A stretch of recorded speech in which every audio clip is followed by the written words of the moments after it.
keep the king in prosperity.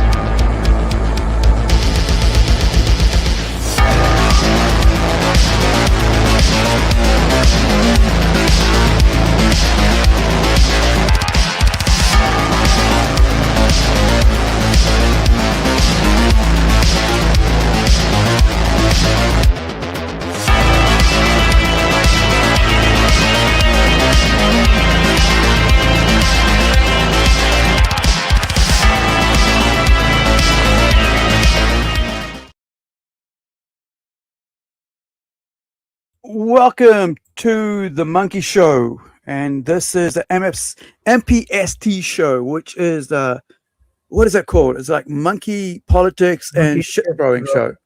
Yeah. So for a second here, guys, I'm gonna check my mic because last stream it was like really bad. So let me just do a quick mic check. Thank you, Tim.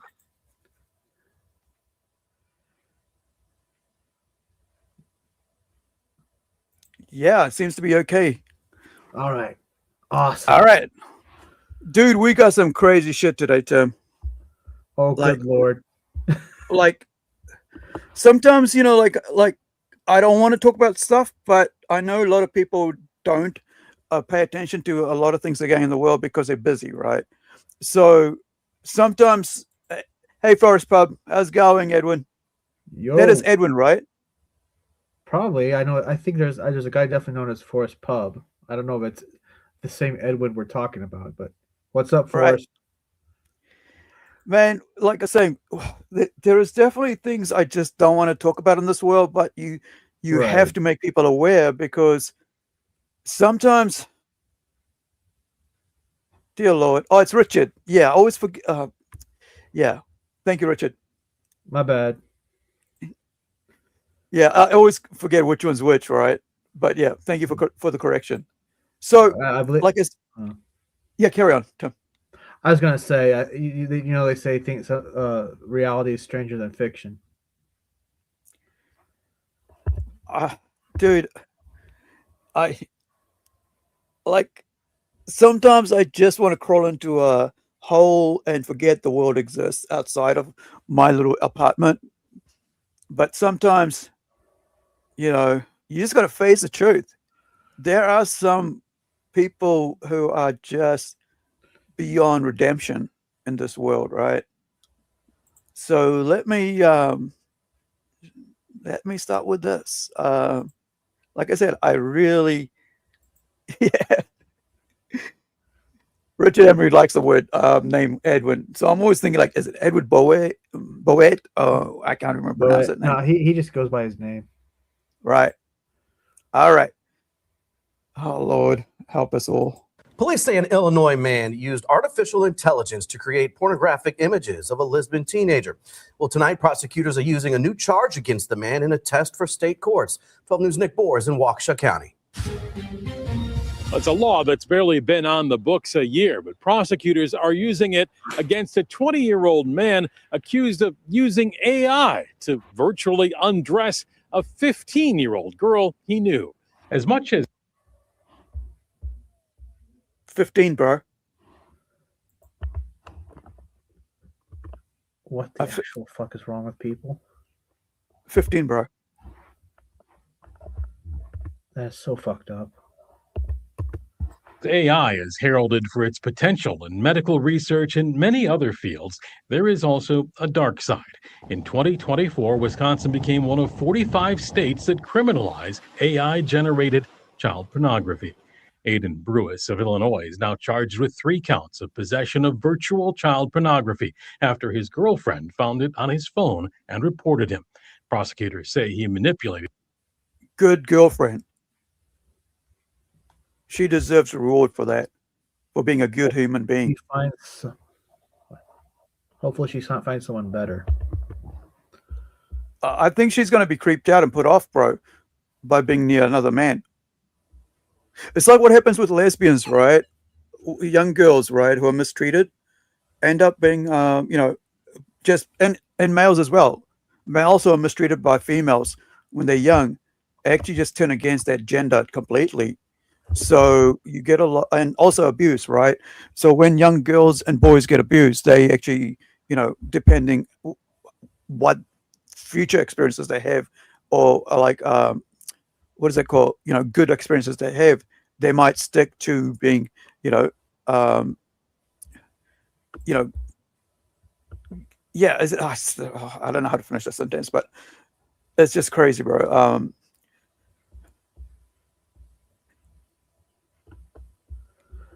Richard says, Frost Pipe says, the company who created AI should notify the prompts to police when requests like this are made. Yeah, bro.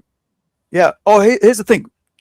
So the other day, last week, right, I got Facebook wouldn't let me go in without me having to give up my video images, right? Like a selfie, right? Because they thought I was spamming and I was a bot or something.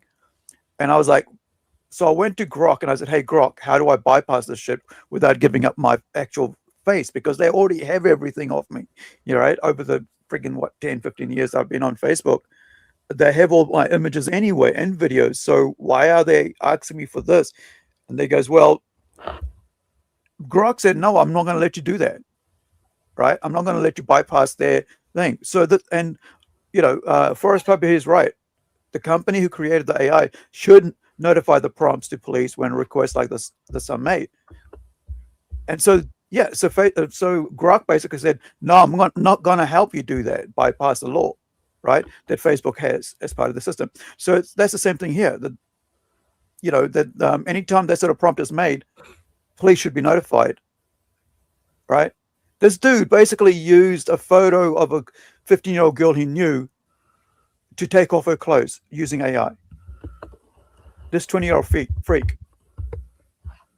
Instagram photos of a 15-year-old Waukesha County girl using AI to depict her naked. When I first heard about it becoming a law, it struck me that this is unconstitutional. Criminal defense attorney Anthony Cotton isn't representing Brewis, but has another client facing the same charge. And what if you're a talented artist and you draw a picture that's very good, that maybe looks like it's a child? They could never criminalize you for drawing a picture, but somehow it becomes a 3-year mandatory minimum felony because a computer does it? No way. Hey, dude, what happens if it's your child?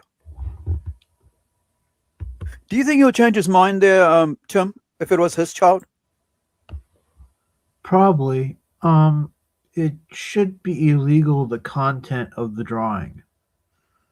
Yeah. Like the whole thing is that when you're depicting nudity and as children involved, in this modern age, whatever you want to call it, in this century, right? We have technology that does these things, and then you want to go, oh, you know what? It's a drawing, so it's okay. I get it, but not only the freaks will draw those people naked, right? Only the pedos will share images of children naked. It's not normal artists who do that, right? Because when you're an artist and you're drawing children, hey, you don't think about having them naked first, right? That's always the excuse that some of these freaks go for is, oh, it's just a drawing. I've heard that used in Comicsgate circles. Isn't that mind blowing that there's certain circles in Comicsgate that actually have used that kind of logic before? One thing, like when I'm actually doing, got children and the story and stuff, I'm very careful, right? I make sure that there's words like make sure it's not exploitative, right? It's not in a situation where the kid feels like it's being abused or exploited, because I don't want that out there as an artist, as a creator, right? As a writer, I don't want any of that thing to come back to me and go, oh, look, this is what was in your work. so the first thing you want to think about is, how do I put out work that's actually going to be seen as wholesome according to that age group, right? Forrest Pub says, using AI as a conspirator for crime is why a company who created it should have fail-safe to protect children. Exactly, dude. I agree. I would never. Most of the violence and whatever in my comic books, all the characters are adults, and Right. like I'll go as far as if I sell at a market, I actually have these stickers for like what the ratings on the books are for. People need to be responsible, and that company should be held liable for allowing that. Liable or responsible? What's the right word for it? Responsible and liable, right? Because the first thing is, when you're in business, you want to think about how to protect yourself right from the start, right? And we're going to look at a company later who basically straight away protected themselves. It's got to do with a YouTuber. So let me continue with this, dude. The site Brewis is accused of using specifically states, quote, you can't use others' photos without their consent or if they are minors, and, quote, you are solely responsible for the content you generate. Still, Cotton says that shouldn't clear them of responsibility. Why the hell aren't they prosecuting the companies that create the programs that do it? Like, shut this down and go. Yes, I was just bringing that up, didn't I? Yeah. Apparently, they did have a disclaimer, but they don't have anything to prevent it from happening. Yeah. Well, the thing is that human beings will always push the limit, right? And I always knew this was going to be the case with technology because, like I said, I always think like 5 steps ahead, right? So if you give me, this, if you give people this sort of technology, it always goes to sex, right? It always gets use of sex because that's the brain, right? They go, oh, let me see if I can, use this for this, right? And it's always going to end up here where you have, creeps who will use for children. There was about maybe 2 years ago where one of the YouTubers on actually might have been a Twitch person, a streamer, right, who basically accidentally opened up his folder, to show what the artwork he was, or some photos anyway for his friends, and there was a photo where he'd used a friend of his, female friend of his, on a image of a porn star, a female porn star. He replaced her face. So he put his friend's face on that other person's, on that porn star's face in pornography, sort of film. So these things, like, this thing's been happening for 2 years, man. Ever since AI came about, people have been using it for that, right? After the companies creating AI programs that can produce this disgusting content. I did speak with Brewis's attorney, Jonathan Lavoie, this afternoon, but he said he couldn't comment on the active case. At the Waukesha County Courthouse, Nick Bohr, WISN 12 News. And Brewis faces a minimum of 3 years in prison on each of the 3 possession charges. He's free on a $10,000 bond. Man.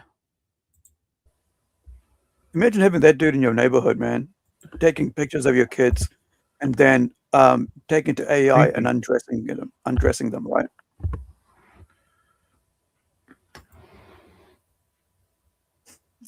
All right. So the next, talking about YouTubers, and as I mentioned about that other guy who, had his female friend's face on a, porn star's video footage or whatever for gooning material. Well, next up we have Scotty K Fitness. This dude got he did some nasty things. So let me cover this up. Not nasty things, his behavior. He's got 4 million followers, dude. All right, 2 million to 4 million followers. Raising serious questions about boundaries. Hold on, I went too far ahead. Scotty K Fitness, a well-known fitness influencer recognized for mental health advocacy and gaming-themed charity content, became the center of major backlash in late January 2026 after a heated TikTok response to online trolls. What began as a personal clapback quickly escalated into a platform-wide controversy, raising serious questions about boundaries, accountability, and how fast influencer disputes can spiral into public crises. If you want to keep up with how internet culture and creator accountability continue to evolve, subscribing helps you stay connected to the bigger picture behind viral moments. The incident was triggered when an online user mocked Scotty's appearance, comparing him to a character from the show Ozark. Scotty responded with, Tim? Yeah, I really think people need to stop listening to quote unquote influencers. Right. That's like the bar. That's like the low bar of being some kind of celebrity. Yeah, it's very low tier, right? YouTube celebrity is one of the weirdest things, man. And like Instagram and Kick and Twitch and all that is just like it's feeding people's ego, right? And the problem is once the egos are fed, they're just like any other celebrity. They just fall hard, you know? Right. Well, then it's never enough. They have to do stupider. They have to try to do stupider and stupider things to kind of maintain that, that self-worship. Yeah, and not only that, but then they feel like they are untouchable and they can do they can do no wrong. And this is what happens with this dude, right? Scotty K Fitness. the video that critics say included personal information about the troll, leading to widespread accusations of doxing. At the same time, some viewers said parts of his response came across as mocking disabled people, further intensifying the backlash. The video spread rapidly across TikTok, Reddit, and Instagram, splitting his audience. Supporters argued it was an emotional reaction to harassment, while critics said it crossed ethical and legal lines. The debate quickly moved beyond one video, becoming a broader discussion about influencer power and responsibility. The fallout turned real when Rice Supplements publicly ended their partnership with Scotty, distancing the brand from the controversy. The sponsorship loss underscored how quickly online behavior can translate into real-world consequences for creators. As Scotty continues posting, the situation remains a cautionary example of how personal conflicts, when handled publicly, can reshape a creator's reputation overnight and redefine how audiences and brands respond to digital accountability. Right. So, Tim, you got something to say add to this? Well, first I'm gonna say happy birthday and hail KSSS. And we don't know where Duck Boy is, so. Oh, hey, my very good friend KSS. Welcome to the show.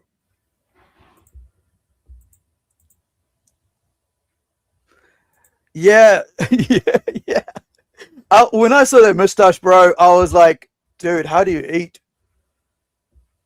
Right? How do you eat? Because like I have I have a goatee. So, got a mustache, got the bit of a beard. And today I actually went and cleaned up and now lost 10 years of my life by having a shave. So it's crazy because I feel like how does this guy eat, man? Right? How does this guy eat with that mo there? Right? It's like a walrus. Dude's like a walrus, man. Cuckoo cuckoo. Yeah. Exactly. How does he enjoy soup? Right? How does he enjoy soup? Well, he stores it in his mustache and saves some of it for later. That kind of reminds me of twits. Remember the twits from Roald Dahl? And they can always get food stuck in their beards and stuff. Yeah. Yeah, well, I'm 53 this year, and like another in May. So was that 4 months now, I guess. And dude, like, I couldn't handle like I have my mustache is over here. It just goes over my top lip. That's it. And even then, I have problems with trying to eat. Right, getting stuff in there like cheese and whatever. Because I just had a pizza before. I'm like, I got to clean this up. So I went and basically all I have now is like a really small like goatee like this, whereas I could not ever handle this shit, bro. Like even when it gets into your beard, it's like, dude, I'm trying to eat here, and it's like next thing it's all over your hair and your beard and stuff. Tim? Yeah, I can't have that problem. It's all along my chin. I have like I have a mustache when if I let it grow, but because of my job, I have to always shave it all. Right. Yeah, man. It's just Mr. Walrus, man. But like, dude, this guy was bad. So when you get, like I was saying, when you get to this stage of like influencer, quote unquote, you get an ego, right? You feel like untouchable, and this is what this guy went and did. I'm calling to request a increased patrol at my home address. He is in fear for his family's lives because people have showed up to his house. What else are you lying about? Well, dude, what the hell was that with this clicking noise? And I thought there was something wrong with my videos, but like, it's this like, what kind of like video is this? You got 10 minutes and you got loud as clicking noise, and you can't even hear people say stuff. Yeah, I don't know. it's terrible. Is it the alerts from my about being a bounty. Instagram? Maybe, I don't know. Maybe it's because he was swearing or something. But I'm not yeah, swearing. no, these guys were like, maybe that's why it's like ticking, like it's a time bomb kind of going off. Kessa says, if I could grow a stash like that without my girlfriend leaving me, I would try it out. Yeah, I kind of went for this handlebar one time, and didn't work. So goatee is probably the simplest thing to do and best way to go. All right, let me play this. His house. What else are you lying about? Well, we also know that you're lying about being a bounty hunter because you were never legally registered as a bounty hunter. The Scotty K Fitness, prior military infantry veteran turned the fitness influencer of 2 million followers on Instagram and various other platforms as well, has essentially built a platform that has been against bullying, hate, discontent, whatever else. And it appears he got caught up in his own messaging because he was a hypocrite and did exactly that. But if you don't know what I'm exactly talking about, the video I did yesterday performed like the best that any I've ever done in a while. That video tells you kind of up to where we're at now, but I wanted to show the aftermath of what we're seeing here and how some people are still defending this. Now, first off, a lot of people are calling for the fall of his branding and sponsors and things like that, and Rise, being one of the main ones, has actually taken him off their affiliate and said, we're not part of this, and they kind of call him out in a way I've never seen any other company. Rise says, a statement from Rise. Effective immediately, Rise is no longer affiliated with or represented by the individual involved in recent controversy. We are aware of comments made by this prior affiliate that were hurtful and inappropriate toward individuals with physical and mental disabilities. Those views do not reflect our company's values, and we do not support or condone language or behavior that is discriminatory, harmful, or dismissive of any community. We take this matter seriously and have taken immediate steps to address the situation directly with the individual involved. We are reviewing our affiliate partnerships and internal processes to ensure our standards of respect, inclusivity, and accountability are upheld. To our community, we hear your concerns. We appreciate you holding us to a high standard, and we are committed to doing better. Now, what's even more crazy. So this is what happens when you get sponsorships, right? You lose your your rights to whatever you want to do, right?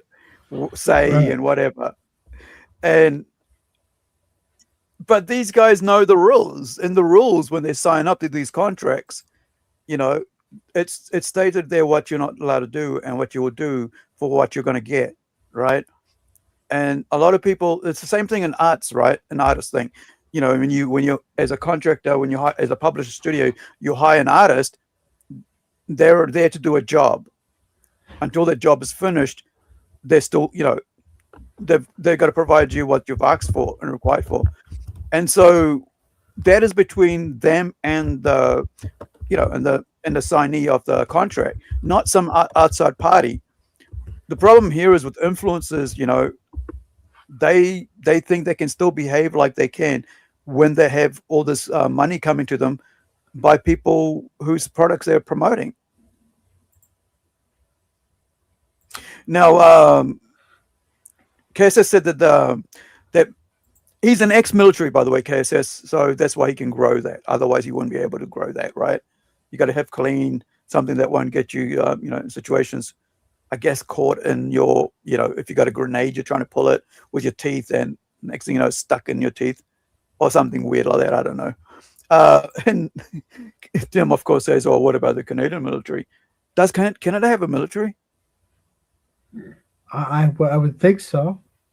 Because they've opened their doors to China and Pakistan and India and Iran. So maybe they don't have a military.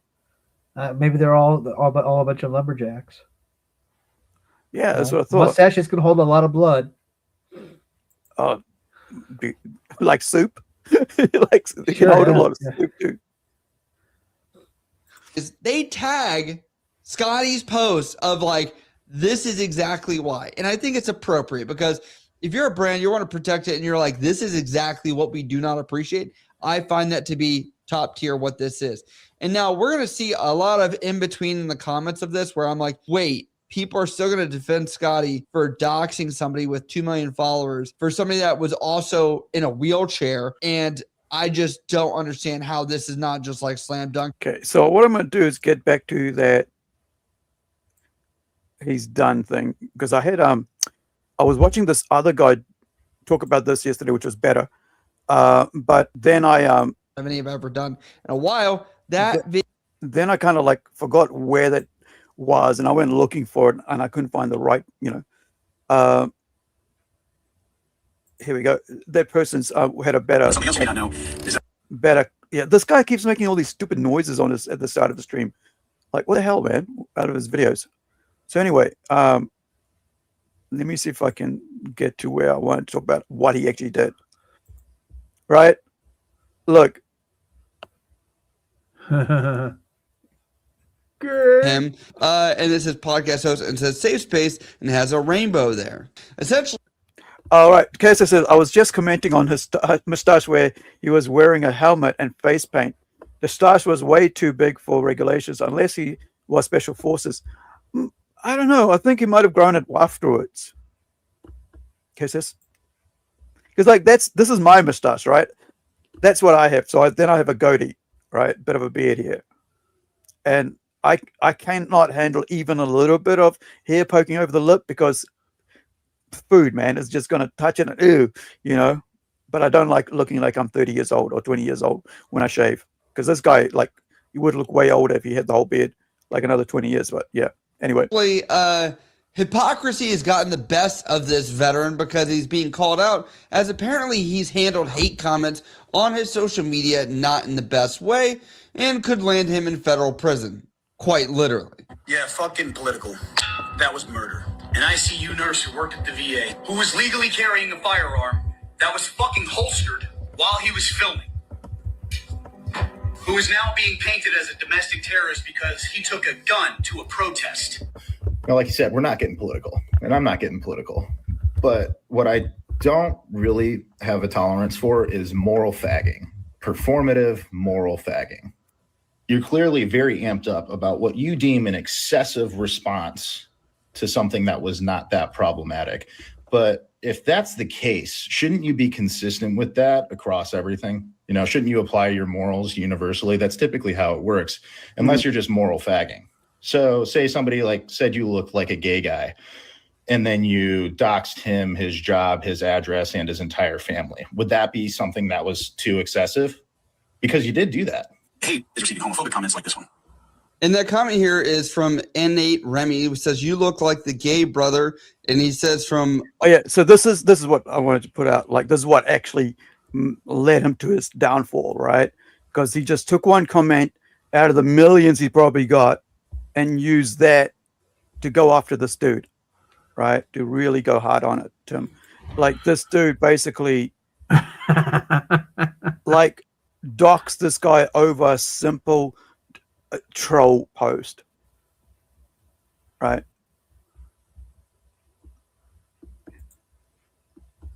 This guy in the blue hoodie stash is military acceptable. You talking about this one here or the other guy?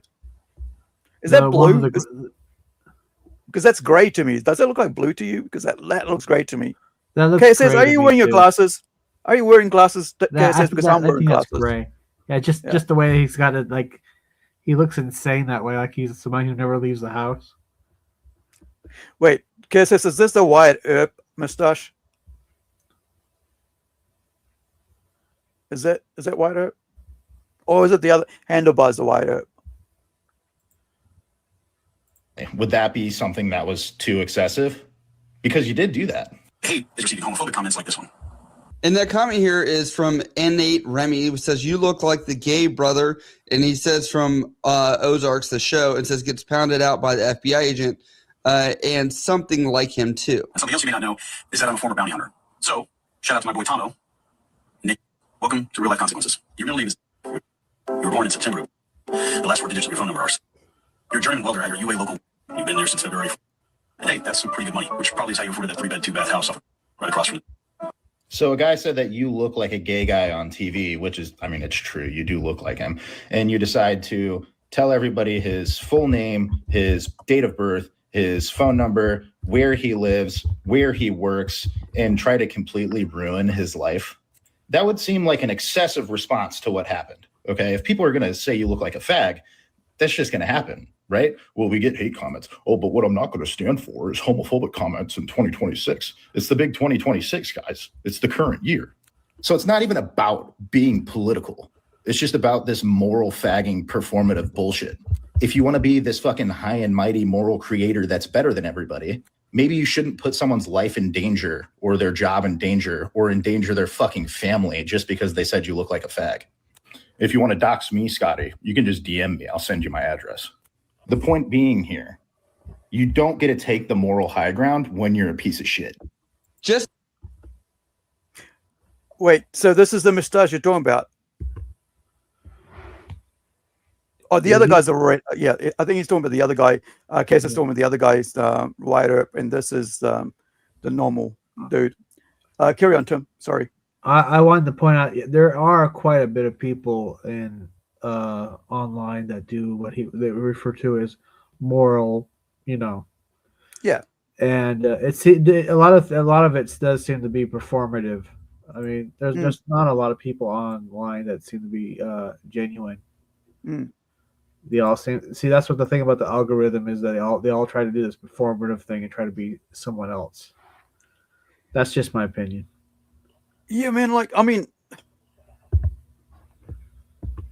I can't understand. For the life of me, I can't understand coming on here and being somebody else, speaking like somebody else. I've done acting, right? I've written for stage, and I've been in huge international plays, right? Here that came over into New Zealand a couple of years back, and we had thousands of people turn up to watch, over the 3-night weekend that we performed. And I've written plays myself, like stage plays where I've acted.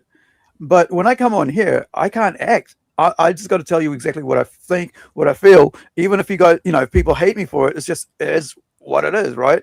But these guys, they have to come on here and be macho, right? They go over the top macho, bro. I don't understand why people do that. You got people in Comicsgate who perform the same way.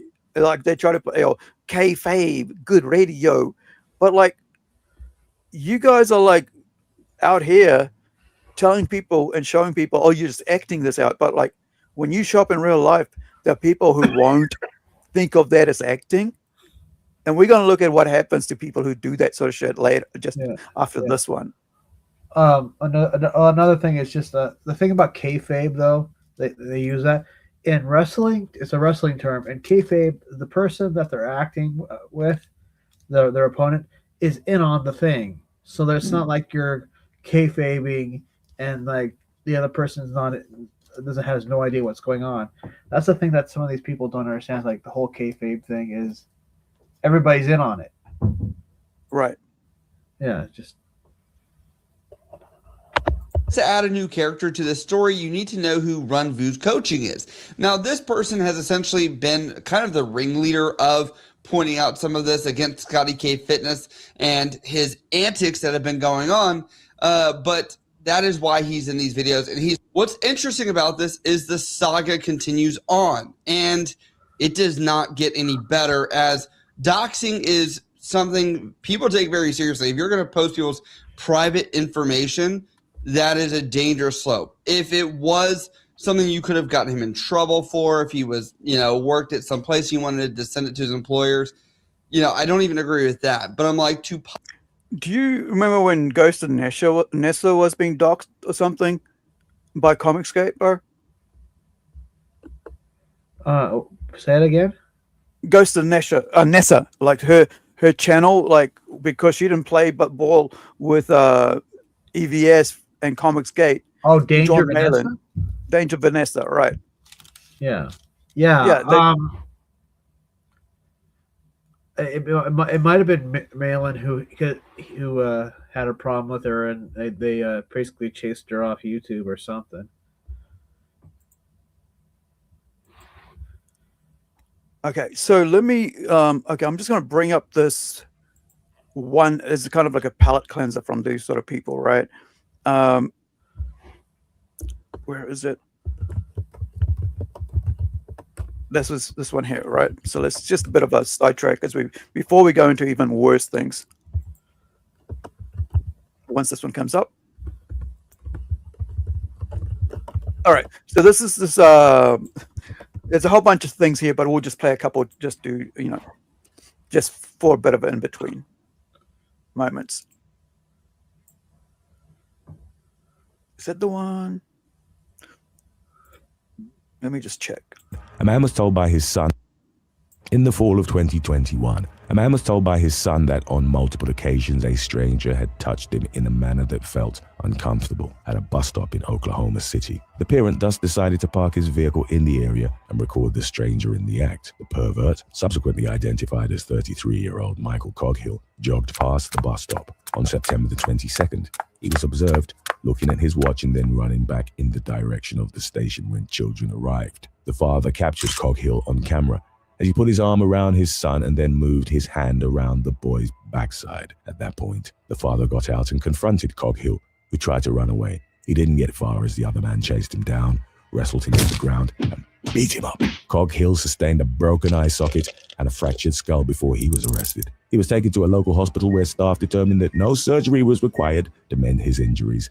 In his mugshot, Coghill exhibited a bleeding nose bridge and a black eye that was nearly swollen shut. He was booked at the Oklahoma County Detention Center on charges of forcible fondling and lewd or indecent proposals or acts involving a minor. Coghill was a pastor at the Lake Homer Church of Christ in Mustang, not far from where the altercation occurred. Church officials released a statement saying they were shocked and heartbroken by his arrest, noting that he had a clean background check and that they hadn't received any reports against him during his tenure.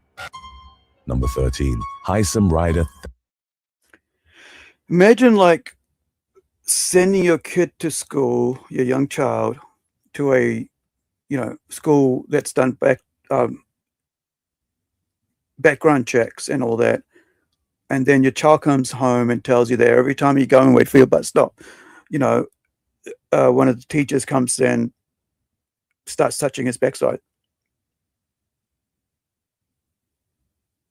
What do?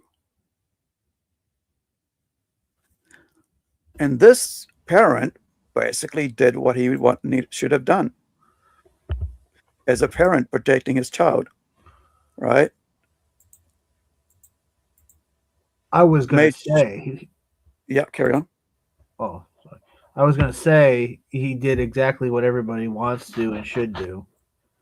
Yeah. Small towns are better run with these sort of things than larger towns because people can like hide in larger cities and towns, but in small towns, bro, small towns got their own justice system at work, and I come from a small town where justice was served. Oh yeah, we were talking about like doxing, right? So Ethan, this is from Comicsgate, is actually Ethan Van Sciver. That's all. That's Comicsgate because that's a brand now. It's his business. So Comicsgate boss, CEO, director, whatever you want to call it, Ethan Van Sciver lied and said Vanessa accidentally doxed herself on that last stream and left herself left because her bosses might find out about her channel. This is all BS bullshit. She left because his fans hounded her. Yeah. So this is the kind of like things you have, like so-called influencers, and one of the most hardest ones around is Ethan Van Sciver in Comic Day. One of the most retardedness morons around in indie comics is Ethan Van Sciver. Tim? Yes, this Michael Coghill guy, he's definitely going to hell, as far as I'm concerned. Yeah. But he got Justice on Earth as well, which is I'm all for Justice on Earth, bro. I don't like about like the spiritual life and world, but he got bashed here, and then when he ends up in prison, there'll be prison justice for him, right? For fiddling with a little boy, Right, we're gonna actually we do need a bit of like a nicer bit of okay, this is the one I was after. Right, so that was less a bit of a nasty one. But here's a FO Fuffo and Fuffo. Now let me get the right little man. I have these open, but I don't see where they're open, which is annoying the hell out of me. There it is. It's right at the friggin' top. There we go. So this is FAFO. Look around, find out in Beverly Hills. Like I hate pranksters. I mean, like the so-called YouTube pranksters now, right? Who do this sort of stuff is like, man, people aren't going to put up with it.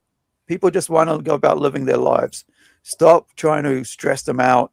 Make them into some sort of like targets for oops, wrong one. Targets for your for your YouTube video and shit. Just leave people alone. On a Beverly Hills sidewalk and tried shoving him into a woman who was standing next to a building and looking at her phone. It was clear based on the TikToker's surprised facial expression that he didn't expect what came next. Just a moment or two after being shoved by the prankster, the target turned around and roundhouse kicked him, immediately giving the victim the upper hand in the situation. The man proceeded to kick the TikToker several more times, taking him down to the sidewalk as he held his arms up in an apparent attempt to shield his face. Commenters were amused not only because the man behind the prank got what many felt he deserved, but because he had inadvertently chosen a target who appeared to be very fit and at least somewhat well trained in fighting. At the end of the video, the TikToker could be seen standing on the pavement, seemingly in shock, with his backpack on the ground next to him, while the man who kicked him calmly walked away. Number 16. Cone Man. What do you think of that one, man? Tim? Oh, it used to be that when people did pranks, it would be like at their work or something, and the coworker or maybe a boss would be in on it. So, and it would be something that wouldn't be, it would be like, I don't know, something that wouldn't be like just being a bother to that person. Yeah. It would just be something that'd be unusual or like, but then there'd be like the big reveal that it's a joke. And then it'd be like, oh, okay, it's a joke, ha ha ha, it'd be fine. But this now, there was actually another TikToker or YouTuber or something that was harassing this. It was like a Uber delivery guy, and he just pulled out a gun and shot him, right, and walked away. Yeah, that's what I mean. Like people just, everybody's kind of like in some sort of level of stress, right? And so you don't want to like be that person that meets them, does something to them at the wrong time, right? And I think that's what a lot of people don't realize is that, stop being a tart out here in the world, right? On the streets when people are just busy going about doing their business in the time that they have out of work, right? Because otherwise they're working. This is their free time to do stuff. Well, and this, if I may, this is also tied into the whole like what people like Riley thinks is humor. People in going into the real world to harass people in the real world don't find that kind of stuff funny. And just like that one guy who was bothering that delivery guy, he got shot. So I mean, Riley's probably lucky because he didn't get shot by anybody, but he runs the risk of that happening. Right. For those people who don't know who this Riley is you're talking about, do you want to Oh yeah. on that? That guy that was the producer of the Dick Masterson's show, and the guy who was like stalking and harassing Eric July. The Right. guy who he's considered quote unquote a piss pornographer.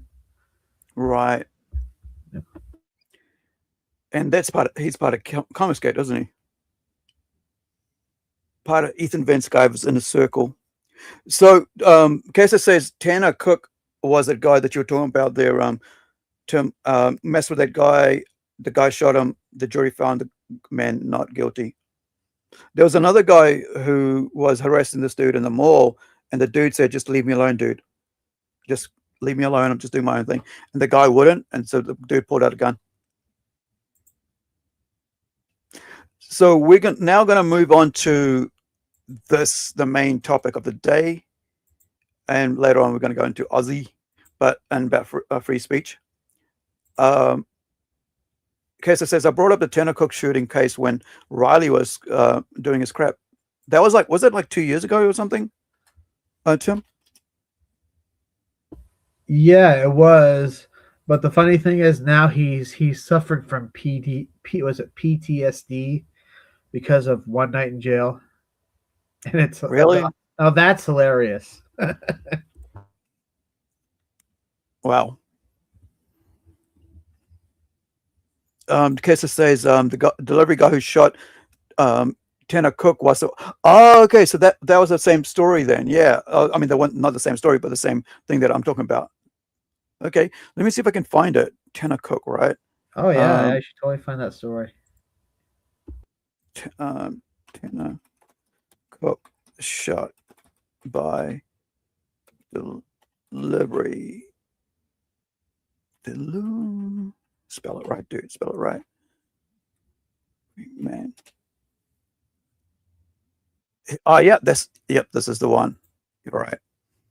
So let's pop this up, and then we'll go to. Yeah, this is the one I remember really well.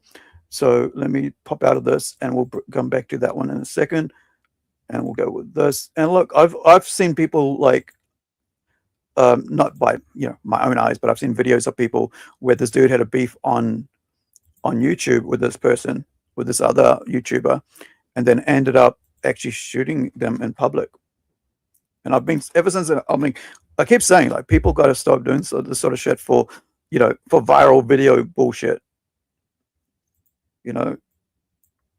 It's shocking, never before seen video that led to the shooting of a notorious YouTube prankster. You can see the prankster. He's the 6'5" dude in the white baseball cap. His target is a guy named Alan Coley, and he's holding a bag of food he just picked up at the food court at the Dulles Town Center in Virginia. At one point, the 31-year-old Coley shoves the phone out of his face. But the prankster, 21-year-old Tanner Cook, is unrelenting. But the prankster never expected this reaction. So here's the thing, right? Remember when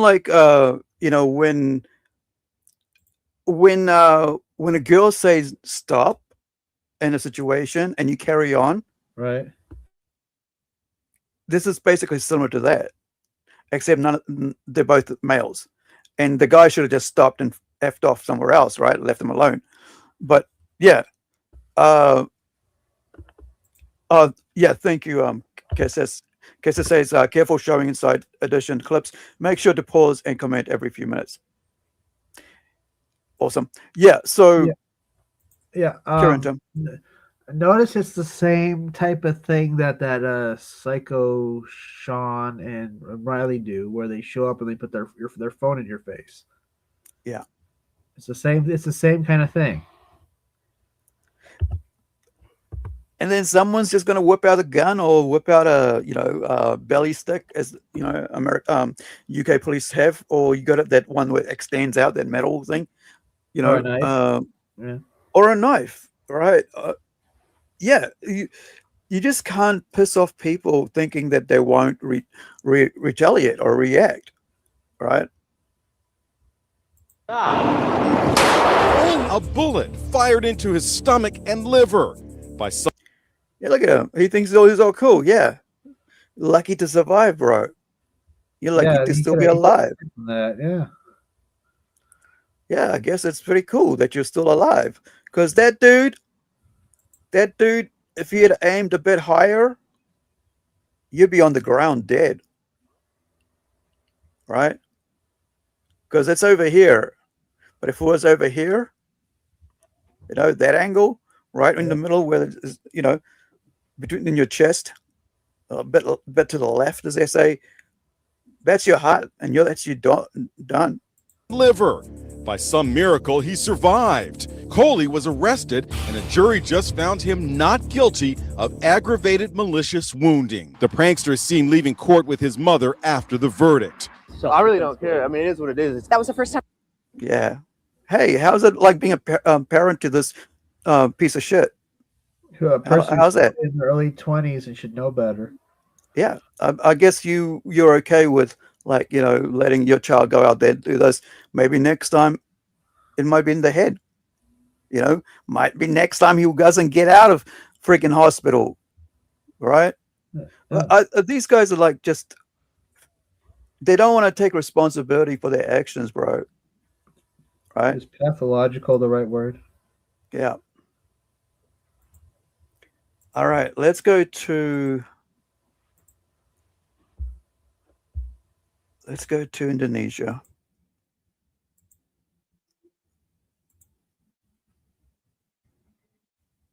Yeah. Yeah. Newsflash. Keza says his parents also piece of shit.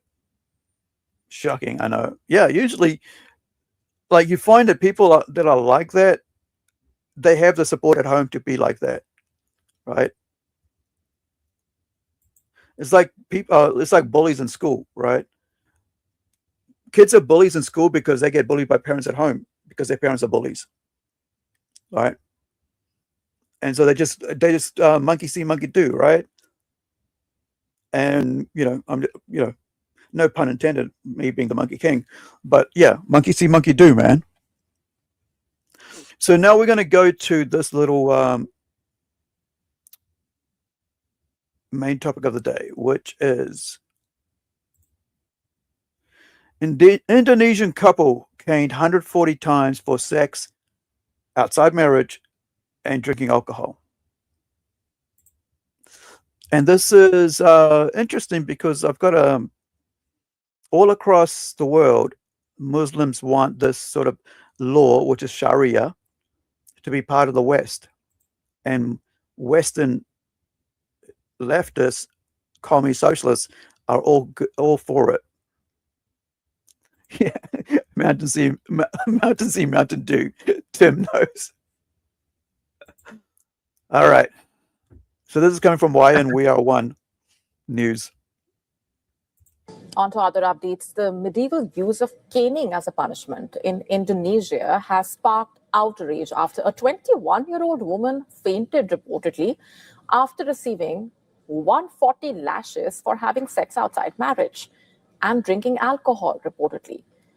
And she, along with her partner, was struck on their backs. This was in a public park with many people in attendance reportedly. And after the young woman collapsed, she was carried off the stage by female officers to an ambulance. 4 others, including a Sharia police officer and his female partners, were also flogged after being caught in close proximity in a private place. The number of lashes imposed is believed to be one of the highest since implementation of the Sharia law. This part is home to 5.4 million people. It's the only province in Indonesia to apply Sharia law. It was granted special autonomy in 2006 following an agreement signed between Indonesia and a separatist group. Tim, inside a country, they allow another law to exist. That is Islam. And this is what I'm going to swear, this religious ideology, political movement called the devil, I call it the devil's religion. All right, out and out. I'm not going to fucking mince words. this devil's religion basically is allowed to carry out the citizens of that country capital punishment on them, right? Islam needs to be eradicated from the entire world, from the West especially. They need to be sent back into the Middle East where they belong and left there, bro, as far as I'm concerned, because seriously, this is medieval bullshit and Islam is medieval and they should go back to medieval shit. Yeah, it's like people are watching people get caned, and the cane is a bamboo stick, so it's not like just a piece of wood or something, soft. Yeah, man, it's just crazy, dude.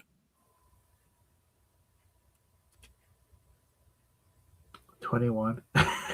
21. No, it was 140, dude. It was 140. 140. Yeah, that kind of makes sense. You've ever heard of the comedian Jeff Dunham? I haven't watched him for a while, but yes. He has a character called Ahmed the Undead Terrorist. Now he wasn't required to change it when he went to Saudi Arabia, but when he got to Indonesia, he had to change him to Jacques the Undead Terrorist. And there were actually police at that event, and he accidentally slipped up and said Ahmed, and then the whole set pauses for a brief second, and then Jacques, he saves it by going, "I think you better run," because I guess they were kind of inching their way towards the stage, but I guess he must have saved it by kind of getting back into it. This is a French terrorist. So he had to change for that specific country. He had to change his bit.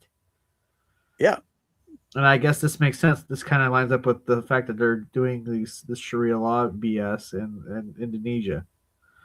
But it's not. They don't only want it there, bro. They want it everywhere they're existing. UK, there's places in UK that you can't go because it's run by Sharia Muslims. Right, Shiite. I think they're called Shiites. You shouldn't be allowed to overrun another country's laws. In fact, I think that should automatically make it where you get deported. Yeah, and not only that, you shouldn't have any of these people in your government. Nope. Either.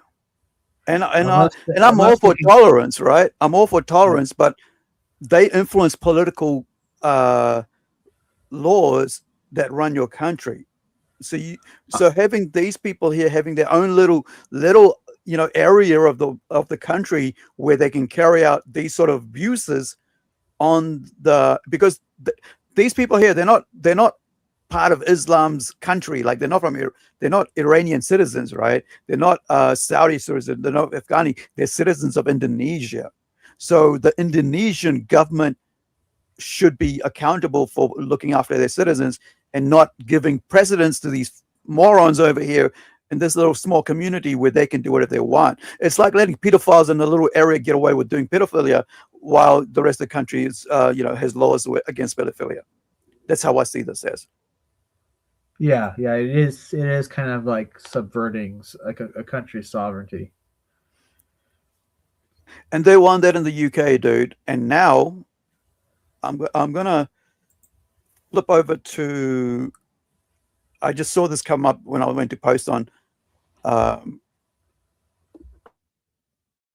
Twitter, like that we're gonna stream. So, and this was put up there by Dr. Malif, whose videos I actually share quite a bit on our channel, on the Monkey King of Zealandia channel.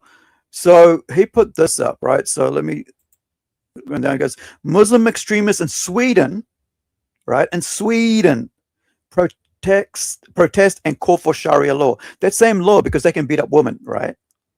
And children. And nobody can do anything about it. They want Sharia law so much. Why don't they go back to where they come from? Right? This is happening in Germany. This is happening in France. This is happening all over Europe and UK. And I'm telling you, bro, it's going to happen. You know, they're going to call for it in Australia, and they're going to call for it in New Zealand. But that's why I'm out here in New Zealand going, listen, we need to make sure that Muslims and Indians Muslim Indians don't get to do this sort of shit. So what's the consensus among most of the Swedish country? Are they like, no way? Who knows, man? Most of these freaking people are run by leftists, and leftists are top, bleeding heart liberals, like they say, who are, tolerance. But you can't tolerate Islam, bro. Islam is the only religion. Tolerate you. Yeah, because they don't tolerate anything. So, yeah, we should not tolerate and let them come into our countries preaching this bullshit or whining this bullshit. Okay, says right. Why don't they go back to their own country? Because it's international invasion. It is, exactly, bro. It is an invasion, right? Invasion through passports, through legal and illegal means. Yeah, intentional, right? It is. It's an invasion, and people are so stupid, especially leftists. They say, "Yeah, let them in." I'm like, "Yo, what religion are you? Sorry, you can't come into our country. Your religion is against our beliefs as a Western country. I don't care if you think we're intolerant. Just get back, just out. Sorry, no visa for you."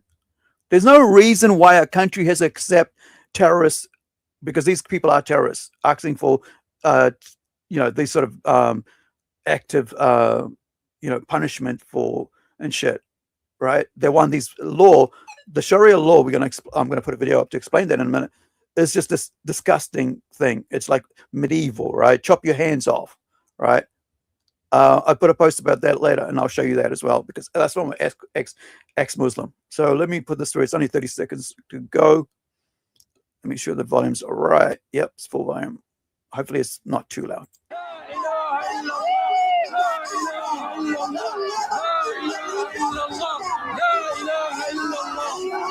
Hey, we were talking about performative yesterday with the leftists. Doesn't this look like just like leftists? Oh yeah, where he's looking right at the camera and doing it. Yeah, he was looking at his own camera just before as well. Like, what was it? Like, he's looking at that camera there, right? What was it? Was it there?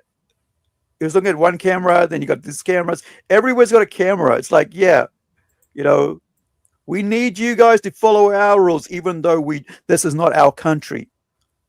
I have never once in my 43 years of being 46 now, I think, of being in New Zealand, ever thought New Zealand should be like Fiji, where I come from, right? It should be like this. Never once, bro. But I've heard Indians from India say, "Oh, our police should behave like the Indians in India." The Indian police, or we should do things more like that. So then go the fuck back. Yeah. Our country's our country. Pardon? Exactly. Yeah. But yeah, man, these guys just deport them all, bro. Go get go to their homes. You got their images. Go to their homes. Go, hey, sorry, return to your country. We don't want you promoting this sort of stuff in our country. It goes against our laws.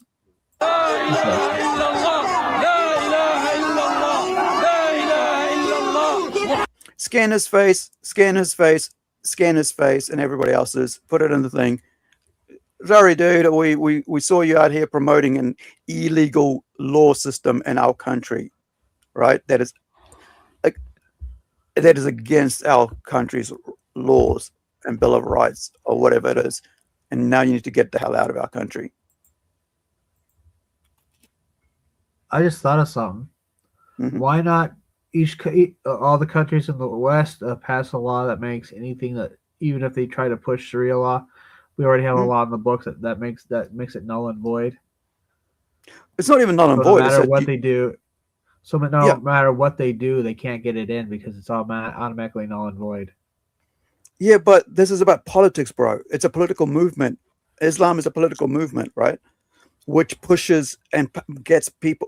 They bring in billions of dollars from Middle East to push this sort of shit, to get their people into places of power. Right? Like you look at New York City, bro. You guys got a Muslim in there. a commie Muslim as the mayor. How the fuck did that happen in New York, Yeah, where the Twin Towers were blown down? He's already trying to take private property away from people. I guarantee you, there'd be a lawsuit if he tries going through with it. Yeah, but this is the problem. They don't care about law, bro.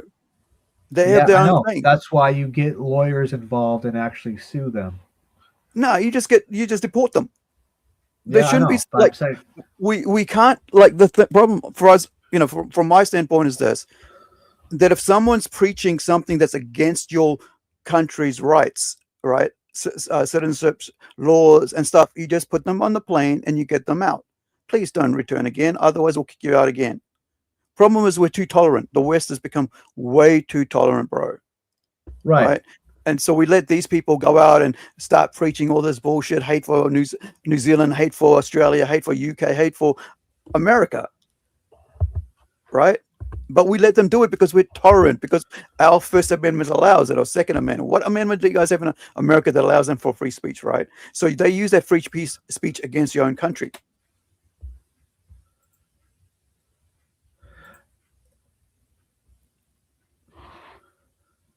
So Kesa says they're trying to do that in certain places in the US. Michigan is one. They also had them show up in Texas, which tells me they did not do their research. Texas isn't the state for that. Yeah, but they have political money, bro. Right? This is a problem with the Middle East people. They have political money.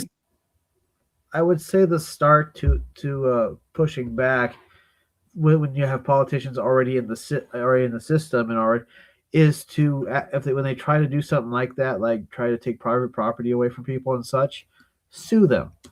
And I'll give you an example why. Gavin Newsom, who's a lefty, tried to do they tried to pass a law making like you could get fined for certain things you post on social media. So all the tech companies said, you pass that law, we're suing. And so he vetoed it as soon as it hit his desk. Well, the problem here is, dude, that a lot of the richest people in these places are actually Muslims, right? People say Jews rule the world and all this. Yeah, because they're smart. But they don't push their political movement onto you. They don't push their religion onto you. These people do all across the world. Muslims push their religion onto everybody. And the problem is that a lot of stupid white women, right, around the world don't know what the religion's about, right? They just want to get their, they just want to get, their little bag. They want to get their little, brownie privates touched, that sort of thing by these guys. So they're okay with that. Sadly, they actually are against their very own countrymen, right?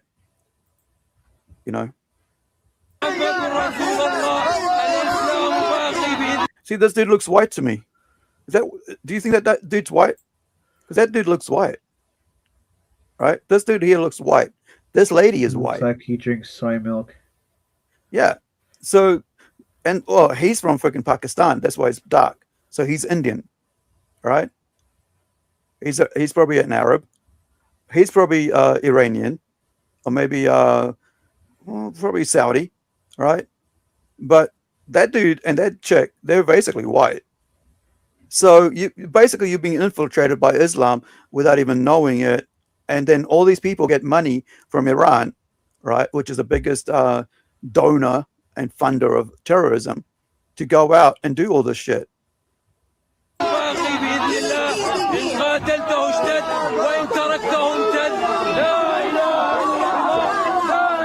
Look at this. Oh, I'm on the phone. Look, we hear one Sharia. Yeah, look, we're in the free Sweden and we want Sharia. Right? We want this man to beat me if I have sex outside marriage. This man to beat me when I have this when a little bit of hair is showing. Right? Yeah, I want that man to put acid on my face. That's the law. That's Sharia law.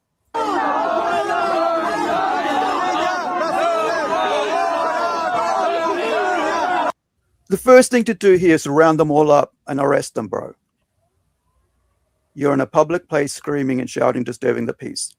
Look at how much police are wasting their time here when they could be helping people, you know? Yeah. But no,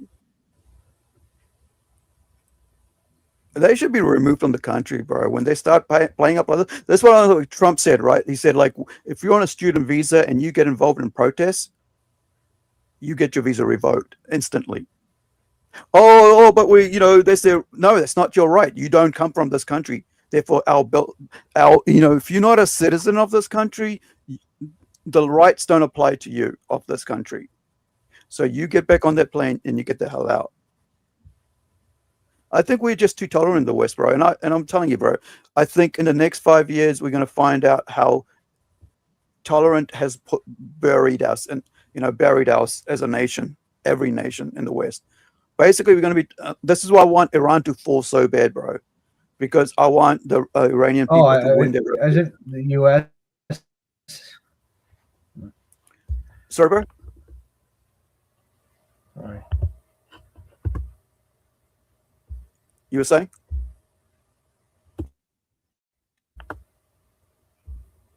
Are you there? What's going on with you? Anyway, while he's doing his thing, so let me play the Sunni and Shia thing, right? So you guys know what we're doing about here. Oh, okay. Yeah, there was what were you going to say? Technical difficulties here. Okay. Yeah. All right. I forgot now. White rule. All right. We'll leave you to it then. In the 7th century, a new faith was unveiled to the. All right. So this is about the whole difference between the Sunni and Sharia, like the they try to say it's like Catholics and Protestants, but it's like one is like ultra violent and one is okay. But even okay will join the ultra violent and eventually. That's why I want Islam to go away and be totally destroyed. In the 7th century, a new faith was unveiled to the people of Mecca, a new religion based on allegiance to one God. They called it Islam, or submission to God. Its message was to reject polytheism and idolatry. The messenger was Prophet Muhammad. His followers spread the word across the Arabian Peninsula. They built a large community. They united in belief and practices. But after the Prophet left, his followers split. That bitter divide still remains. What was it about? Prophet Muhammad's successor. He did not leave behind an heir. He did not say who should lead the Islamic faith after him. So his followers fought, and two prominent camps emerged. One said the Prophet's bloodline should succeed him. A member of his own family should be the new leader or caliph. The other camp said that the Islamic community should choose a pious successor. And this debate was never resolved. And Islam split into two groups, the Shias and the Sunnis, united in their religion, divided in their views, also in their doctrine, rituals, law, and theology. Despite these differences, Shias and Sunnis lived in relative peace through most of their history. The distinctions were largely irrelevant. But starting the late 20th century, the schism deepened. It exploded into violence and bloodshed. Extreme brands of both sects began fighting for supremacy.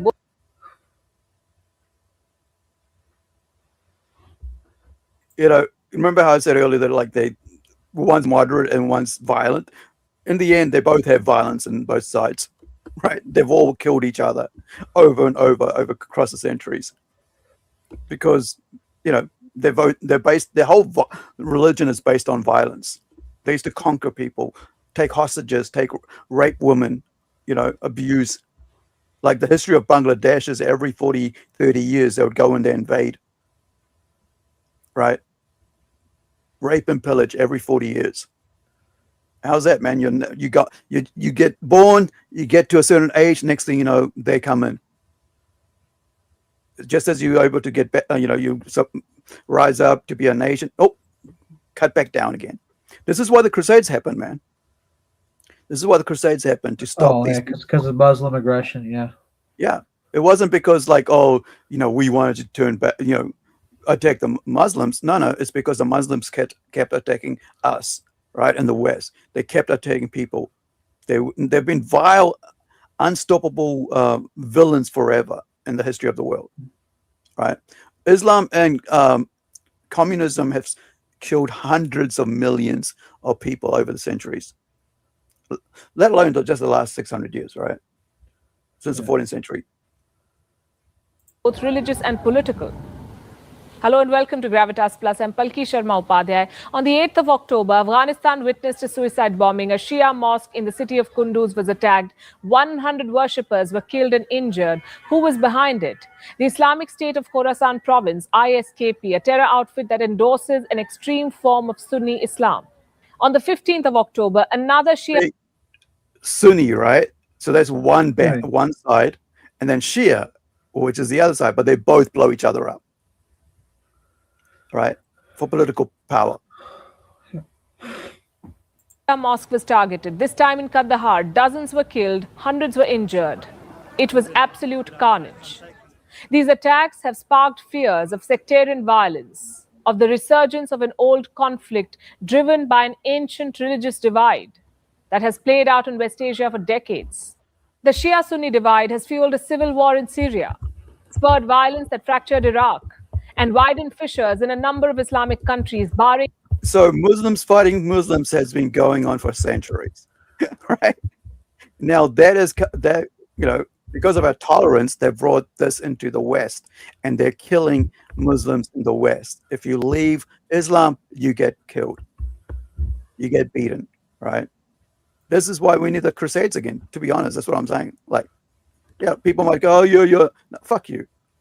We need to get rid of them again because out of our countries, right? Push them back out of the countries again, because to be honest, we're just basically inviting spy networks, what do you call it, religious sects in our countries, who will basically become domestic terrorists, like it happened in Bondi Beach just last year, right? Late last year, actually Christmas time last year in Australian Beach in the daytime, right?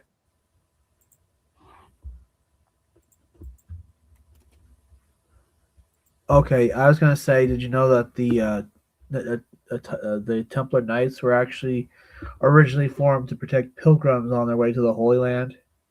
Yeah, but over the years they've twisted the history, right? Oh, they were the bad guys. Yeah, the Crusades was the bad guys, right? Okay, that's right. This is why the Crusades happened, yeah, and why Dracula is a hero in his homeland to this day. Yes, right. Vlad the Impaler showed them that you come here, we're going to do worse to you than I'm doing to my people, and it was done as a way to show that the only way to show these people to stop is by being the more powerful aggressor, which is why I like Trump. Trump is like, yeah, they can say whatever the hell they want, but I'm going to do it. I'm going to show them, and he did. What was that guy that he took out right at the airport? What was his name? Casey, do you remember he took out because he was like going, "Oh, I'm going to do this, I'm going to do that," and he just took him out. You know, I don't remember. In Lebanon and Yemen, to name a few. So it's important that we understand what this divide is, how much of it is about religion, and how much of it is driven by politics. We'll start with history. 632 AD, Prophet Muhammad's passing. It split the Islamic community. They fought over his successor. One group wanted to elect the Prophet's companion, Abu Bakr, as the first caliph or the leader of the Islamic community. The other group favored Ali ibn Abi Talib, the Prophet's cousin and son-in-law. Now, those in favor of Abu Bakr call themselves Sunnis, followers of the Sunnah. They derive their name from the phrase Ahl al-Sunnah, meaning people of the tradition.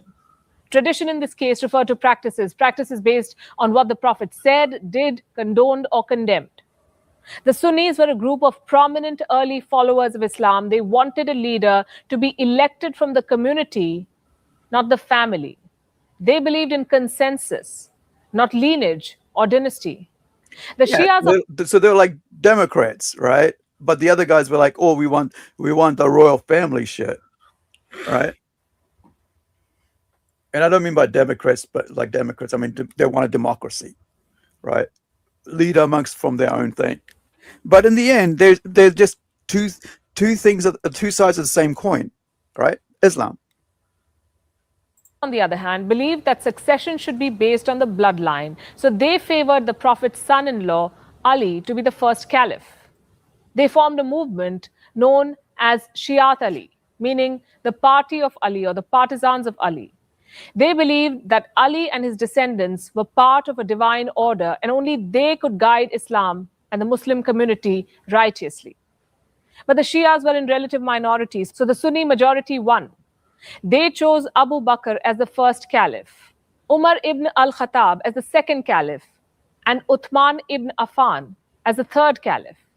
All three of them were trusted companions of the Prophet. So far, the Sunnis triumphed politically, but the Shia... The dude who was like a crazy schizophrenic nutcase who went to the cave and wrote down stories that he had heard from, from Christians, from, talking and preaching in the streets, and Jews that he met, and Zoroastrians that he had met, at that time. And he put together this thing called the Quran and made up his own bullshit to add to it. Like he's got a thing there where you got to, you got to go to wipe your ass with. If you're in the desert, find a rock to wipe your ass with, because wiping your, butt with a paper or something else like a leaf, right, or whatever, or cloth is haram. It's sinful. So you got to wipe it with a stone. Yeah, and it's in there, right? It's actually in their scripture. Painful. Yeah, dude, even rough paper, cheap toilet paper can be a bit painful. But no, he wanted to use rocks. You guys got to use rocks. Got to use pebbles, right, to wipe it out. It's like, oh my jeez, yeah. But yeah, Shias continued to consider the Prophet's descendants as the true caliphs. They kept pushing for them. Eventually, Ali was elected the fourth caliph. He was the Prophet's cousin and son-in-law, but his rule was short-lived. Ali was assassinated by his enemies. How's that? The first assassination within a couple of years. But talk about freaking Islam being bloodthirsty bastards, right? Islamists. They killed the other dude straight away. Isn't this like supposed to be like the holy fam, like the Prophet's holy family, the kind of like the king situation, and his cousin just got murdered. Yeah, they took him out, man. Sons Hassan and Hussein wanted to take his place, but they were denied the right of accession. This led to a power struggle. At stake was not just the Prophet's legacy, but the entire caliphate, which now stretched beyond the Arabian Peninsula. There was also a lot of money involved in the form of taxes and tributes paid by various tribes under the banner of Islam. Now, this combination of money and power led to a civil war. The result of the war... How soon did the Civil War come? Dude, these guys just like I keep saying, these guys are bloodthirsty bastards, right? It's a political ideology based around religion, right? But involves a lot of money. That's what I mean. Their religion is pushed by money, right? When Indians in Fiji become Muslims, it's because they went for the money. That's why you'll see all over the world charity. They have to give out 10% for charity. They have to do it. It's part of the thing. I know Christians, you pay a tithe. You don't have to, but as a Muslim, you have to, right? Because that money goes to pushing their religion everywhere. Or was this? The caliphate was passed to the Umayyad dynasty in Damascus. Then it went to the Abbasid dynasty based in Baghdad. The Shias rejected the authority of both these Sunni rulers. They kept fighting. In 681 AD, when the Umayyads were in power, Ali's son Hussein led a group of 72 followers from Mecca to Karbala, which is now in Iraq. He went there to confront the corrupt Caliph Yazid, but he was killed by a massive army of the Umayyads. He was decapitated and brought to Damascus as a tribute to the Caliph. The Sunnis thought this would end all claims of leadership by the Shias, but their actions had the opposite effect. Hussein's martyrdom became a watershed moment for the Shias, a defining moral story of their tradition, a hallmark. So they're saying he got a little head. Yeah, basically. Yeah, he got a little head, all right, as a gift from, But these guys, this is why I say it's a religion of bloodshed and butchery. Islam is it's just full of it, bro. From the moment it started, they were assassinating, they were fighting amongst themselves, they were killing, and they still do it to this day, as we all know. We can just look at freaking Bondi Beach being the latest in the West, but Nigeria, Sudan, they basically rape girls, taking them hostage, killed like a couple of years ago. That they just butchered Christians left, right, and center. You know. So if there's a full-on war in Iran, do you think all the pushing for Sharia law over here is going to stop? This is the thing, right? And I thought about this today.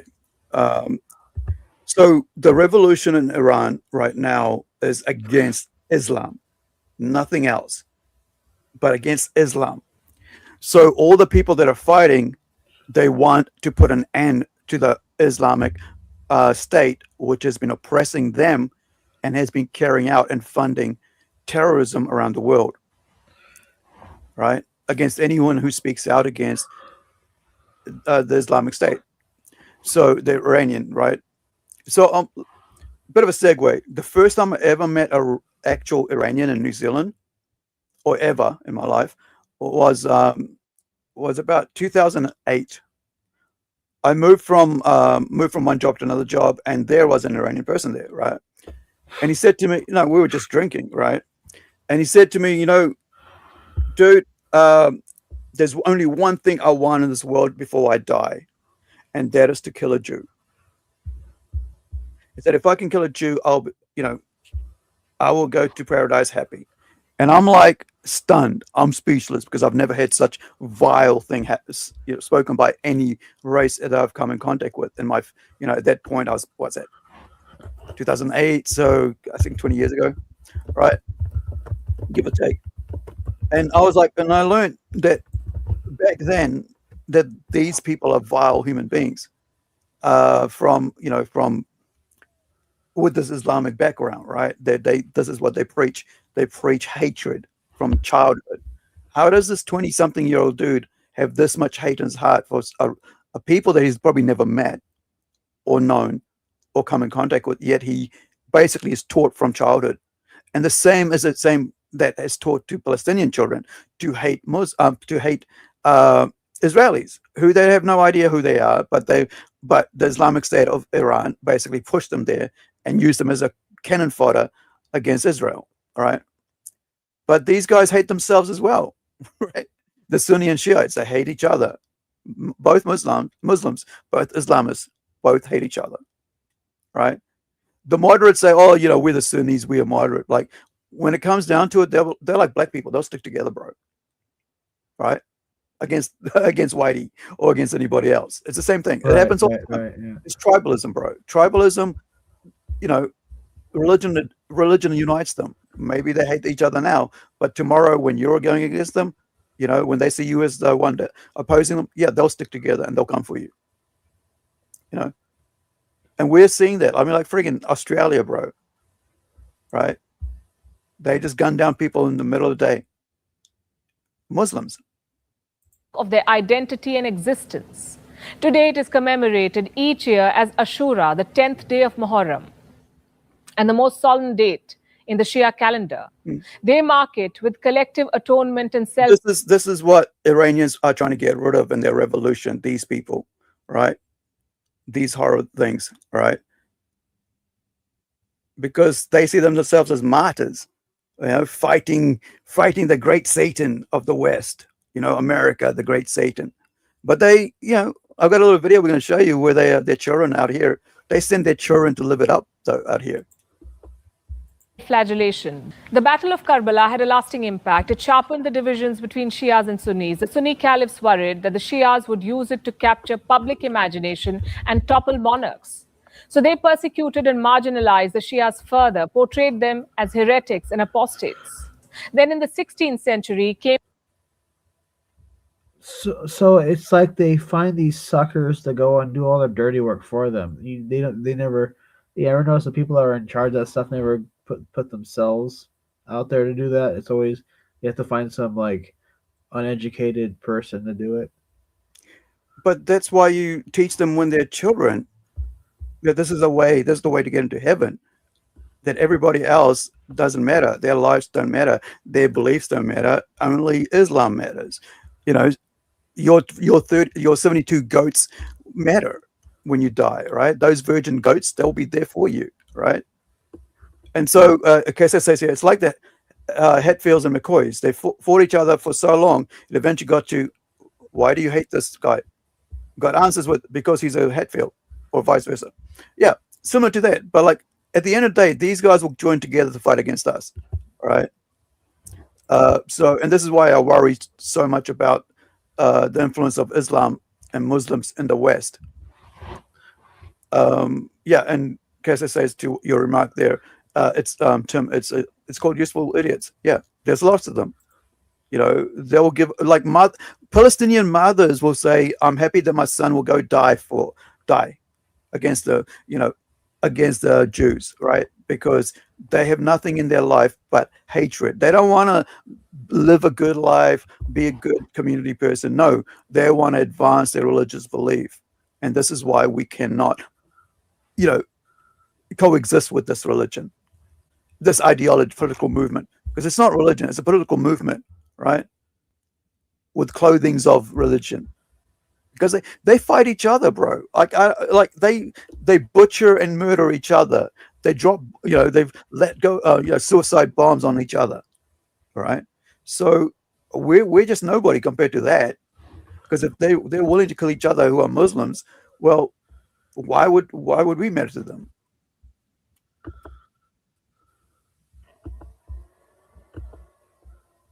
The first major Shia dynasty, the Safavid dynasty, transformed Iran from a Sunni center to a Shia stronghold in West Asia. It made Shia Islam the state religion and fought with the Ottomans, the seat of the Sunni Caliphate.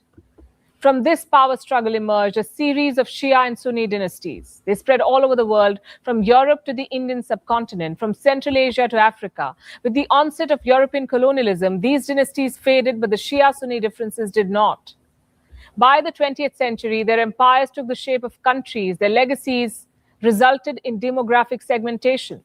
Most Shia Muslims settled in Iran, Iraq, Azerbaijan, Bahrain, Lebanon, with small communities in India and Pakistan. Today, they comprise 10% of the global Muslim population. The remaining 90% are Sunni Muslims. They're settled. Imagine that, man. 10% of the world's Muslims create the most violence in the world. They're the ones who spread, you know, destruction around the world. In West Asia, in Central Asia, South Asia, Africa, Sunni Muslims form an overwhelming majority in more than 40 countries. For much of their modern history, the Shia-Sunni divide was largely irrelevant in these countries. The differences were limited to their beliefs and practices. Like when they pray, Shias stand with their hands at their sides, Sunnis put their hands on their stomachs. Sunni clerics wear white robes. Shia clerics wear black robes. And that's what you got to worry about, is the black robes, right? If you see any black robe people around you, you got to know these guys are the ones that will hate you and will chop your head off first, right? The black cloak ones. Shias often venerate clerics as saints. Sunnis do not. Shias believe in self-flagellation. Sunnis do not. Rarely did these differences spill into conflicts. Shias and Sunnis lived in mixed neighborhoods. They also frequently intermarried. But in the last few decades, the divide has deepened, especially after 1979, when an Islamic revolution took place in Iran and a new brand of Shia Islam emerged. It clashed with the Sunni conservatives of Saudi Arabia. Both theocracies began fighting for religious and political control. Sunnis and Shias inadvertently got sucked into this power struggle. But interestingly, the Saudis and the Iranians have never really declared war on each other. Instead, they fight in. And this is why the halting of, you know, Trump, you know, President Trump and the allies to go into attack Iran, which the Iranian people want, have been crying for about a month now, right? Since December. But they can't, because the Saudis are going, dude, if you go and attack, they're going to attack us, and we're part of the same freaking religion. So you can't, you know, you can't kill our brothers, our religious brothers, right? Because then the other ones who hate us will turn on us. This is what happens when you know. I tell them to F off. Yeah, well, that happens. Yeah, when this is about diplomacy, right? because then they will turn on you. They'll all turn on you, right? There's the problem about this thing that the Western idiots don't understand is that Islam, they are together no matter what when you attack them, right? And so, you know, it's just always the way, man. And I think Westerners are so dumb, they don't understand that these people are united with religion, no matter how much they hate each other, how much they kill each other. But when you attack them, they see that you're attacking their own family members, so they'll turn on you. And this is what, this is what's been halting, like I said, halting the US from going all out against Iran to help the Iranian people, sadly. Indirectly, they fight proxy wars. They support opposing sides in other countries. So let me just go back a bit here so we get this better. Wars. They support back about that one. But interestingly, the Saudis and the Iranians have never really declared war on each other. Instead, they fight indirectly. They fight proxy wars. They support opposing sides in other conflicts. We've seen this during the war in Iraq, the civil war in Syria, the civil war in Yemen, the uprising in Bahrain, the political unrest in Lebanon. All of this is said to be a result of the rivalry between Saudi Arabia and Iran. So one Muslim country, another Muslim country, using proxies to fight in all these other countries against their others, right? Sunnis, Shia fighting Sunnis and Shias here, right? War's been going for about a decade here. Syria just got taken out, and now it's full of Islamists from here, and they've been killing people on the like just butchering them, bro. Farmers, like just dude farming. I saw a video of this guy just, farming behind his cow, or his bull pulling his friggin', what is that called? Dividing the soil, yoke. That's what you put on the neck of the bulls. But yeah, just, he's got, farming, and this dude just comes and shoots him. Why? Because he's not his religion, his side of the religion, right? He's not Shia, he's Sunni, so he's part of this. So boom, he's dead now. And like I'm talking about these like tens of thousands of people, bro. Yemen, hundreds of thousands of people. Bahrain, tens of thousands. Lebanon, tens of thousands. Then you go into Africa, right? Hundreds of thousands of people. Sunni and a Shia power, both amping up sectarianism to serve their interests. What does this tell you? That the Shia-Sunni divide today is as much about religion as it is about politics. Yes, it may have stemmed from a 7th century religious dispute, but that dispute is not primarily driven by faith. It's driven by a desire for power, resources, and control. I was going to talk about Australia today, but since we're talking about this and we brought up the Crusades, we're going to talk about the Crusades. Goldie Gamari, who is a Canadian Iranian, not religious, right? Anti-Muslim, hardcore, who's also got death threats from Iranians, pro-Islam Iranians.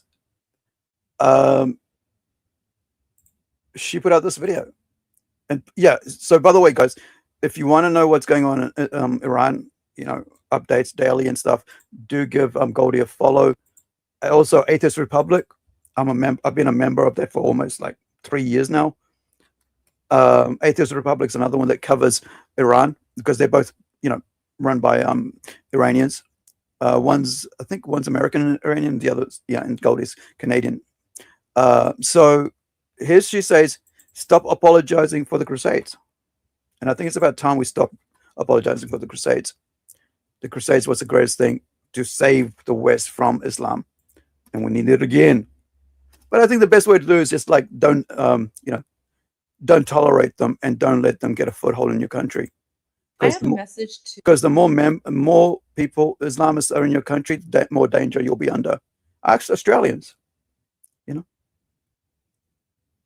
Problems I worry for being in New Zealand too,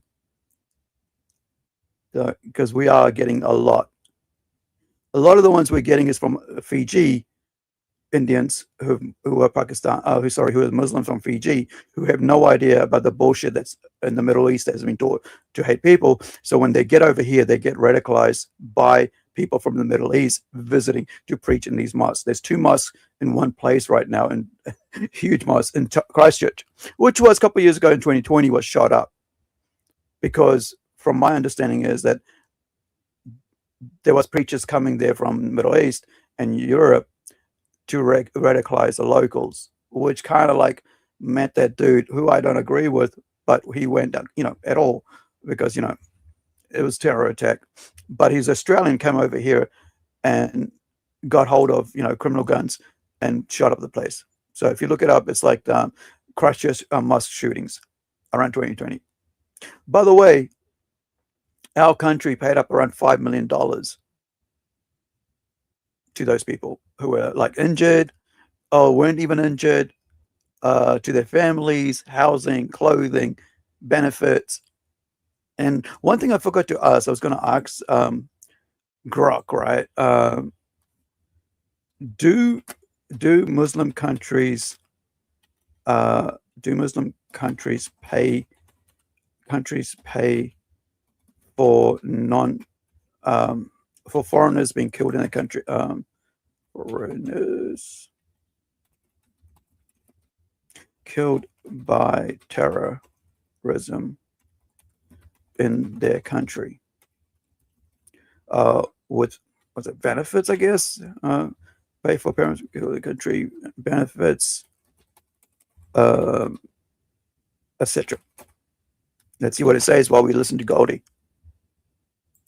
And by the way, do follow Goldie's channel; she's amazing. As well as Atheist Republic. Let me get the link for that as well. While Goldie tells you to stop apologizing for the Crusades. I have a message to all the white people out there who are watching my videos, specifically those who can trace their lineage back to the Crusades. First of all, I can't even believe that this needs to be said. But given some of the comments I'm seeing under my videos and posts on social media, I have now realized how much you have been lied to about your own history. Stop apologizing for the Crusades. Yeah, I said that. Stop apologizing for the Crusades. I mean, what exactly did you think happened that led to the Crusades? Do you just think that, I don't know, everyone was living peacefully and then all of a sudden one day random white Christian people woke up and decided to go murder Muslims? Is that what you think happened? The Crusades were a response to Arab Muslim colonizers trying to invade Europe. The Crusades were literally a response to jihad. Do you forget what happened to Spain? Do you not recall how Spain was conquered by the Arab Muslim invaders for 700 years before the Spaniards and the Christians were able to fight back and reclaim Spain? The only reason that you're not speaking Arabic and your women aren't wearing burqas is literally because of the Crusades. How do you think the Arab Muslim invaders conquered Persia, conquered the Persian Empire, and forced everyone to convert to Islam? Well, if Muslims can call for a jihad or whatever, I think we over here can call for a crusade. Yeah, but they call for jihad all the time, dude. Yeah, I know, and we should call for a crusade all the time. Yeah, but then you're racist. No, if you're going to call for that, we're going to respond with a crusade. Yeah, but if we call for that, we're racist, bro. Yeah, well, but if they call for it, then they're following. Yeah, but if they call for jihad, then they're just being religious, right? But if we call for crusade, we're being racist towards them. I say we should consider the same thing. We should say, like, well, you know what? Crusade is part of my religion. I'm being religious, and I'm calling for a crusade. Also, I think that we should just cancel all visas to future visas to people from Middle East and anyone with Muslim backgrounds, following religion. And we should deport every illegal instantly. Yeah. You think they came with pamphlets and brochures? What, do you think they just went around knocking peacefully on doors? They came with violence. They came with bloodshed. They came with beheadings. They came with rape. They murdered everyone and anyone who didn't convert to Islam. They burned libraries. They destroyed temples.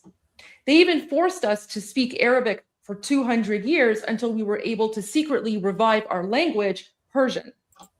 Did you know that we Iranians have been fighting back against the Arab Muslim colonizers for the last 1400 years, and we are still trying to decolonize from that invader colonial mindset and ideology? Do you see this man? That's not a crusader. He's an Iranian. This is Babak Khorramdin. He's an Iranian revolutionary leader from the early 800s. He was fighting the Arab Muslim colonizers who had invaded Persia 150 years ago, and he was trying to free Persia from the jihadis. Unfortunately, at the age of 40, he was captured by the Arabs, and he was pretty much torn apart limb from limb. And yet, you know what we Iranians do? We celebrate him. Babak Khorramdin is one of the most important Iranian figures in our history. Why? Because he was fighting the Arab Muslim invaders who had invaded Persia 150 years ago. We don't apologize. We don't apologize. We don't justify. We don't make excuses. In fact, we're still fighting. We are still fighting to overthrow the Arab Muslim invaders and to reclaim our country from the Islamic dictatorship. So we have been fighting for 1400 years. Unfortunately, unlike you white people, we still have not been successful. If you need more convincing that the Crusades were a good thing and that the Crusades actually saved Europe from the Arab Muslim invaders, here is a 5-minute video from Dr. Bill Warner. Pay attention because this is kind of important.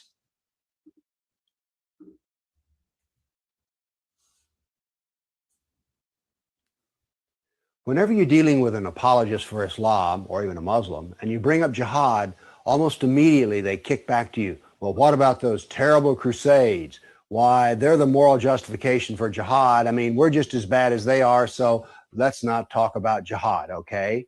Let's talk about the crusades. Well, what I would like to talk about here are facts. And it turns out I sat down and put together some work and I created a database of some 548 battles that Islam fought, jihad battles against classical civilization. And these aren't even all the battles. It really doesn't say much about Africa and India, Afghanistan and all that. It's primarily the battles against the classical civilization of Rome and Greece. So 548 battles is a lot, and it's too much to even comprehend. So I created something which I call a dynamic battle map, in which you have a display of the Mediterranean, and a white dot means that this 20-year period, that's a new battle. So every time the screen changes, it's 20-year period. They then, colors white turn to red, so you can see a history. This may seem a little confusing, but I think when you see it, you'll know exactly what I mean. And here it starts. Islam burst out of the Arabian Peninsula and immediately starts attacking the Middle East. And notice in 20-year period, bro. I told you there's a freaking religion of violence. That 20 years, bro. Yeah, all over the place, man. They just went out on a rampage. Yeah, in the name of Allah. In my language, I call it in the name of Satan, because that's what it is. They believe in Satan. It's a religion of the devil. that it doesn't take long until they're crossing the. Oh, look, 40 years later, man, here we go, advancing that religion hard out, right? The devil's religion hard out and killing so many people already. Do you see here? Do you see how within, the span of just a couple of decades, Iran became conquered, right? That's jihad. And like I said, they didn't come with flowers and pamphlets. They came with violence, death, destruction, rape, and forced conversions. Mediterranean and attacking southern France and Spain. Notice something here. Most people think of Islam, they think of Arabs, they think of Arabs, they think of desert. And yet here we see that Islam is projecting power throughout the Mediterranean. Also, pay attention. Do you see Spain? At this point, Spain has been conquered by the Arab Muslim invaders. And again, every single red dot here, every single red dot is an instance of jihad. That is a battle that was initiated by the Arab Muslim invaders. Okay, so pay attention to these dots because we're then going to compare these dots of jihad versus the dots of the Crusades. Notice how the little islands of the Mediterranean are getting hammered. The navy of Islam would attack coastal towns, kill, rob, rape, and then take slaves. See, then here comes white Westerners, right? And going, yeah, this is the religion I want to follow. But, oh, no, actually, white people were the bad people for slavery. White people are bad for having slaves, you know? Yeah. Oh, but like, wait, hold on. This is 900 years ago, bro. This was 900 Arab years slave trade is still going today. Yeah, Libya, bro. They're selling black people in Libya right now. And children, little Not a kids. word about that, huh? Nah, bro. Because it's always the whitey that's bad, right? Right. Yeah. So this whole battle map, as it unfolds, you're seeing slaves being taken. Over 1 million slaves were taken out of Europe into the Islamic. 1 million people just taken as hostages, slaves. What about all the millions that were killed? What are the millions that were raped? Yeah. Right? I want this crusades again to get Muslims out of the West, bro. I want the West to be free again. Yeah. World. Problem is, well, we're racist for saying that. Yeah, but then get the fuck out of the country. Well, Go back to your Islam or Muslim. Sorry. Yeah, go back out here. Go back to your freaking Muslim countries, right? You know, because it's Islam, bro. It's all the same thing. See, the Sunnis, like they said, 80 to 90% are Sunni, right? Moderates. They don't believe in all this, but they will attack them anyway. You know, given chance. They've been fighting for freaking centuries, right, against each other.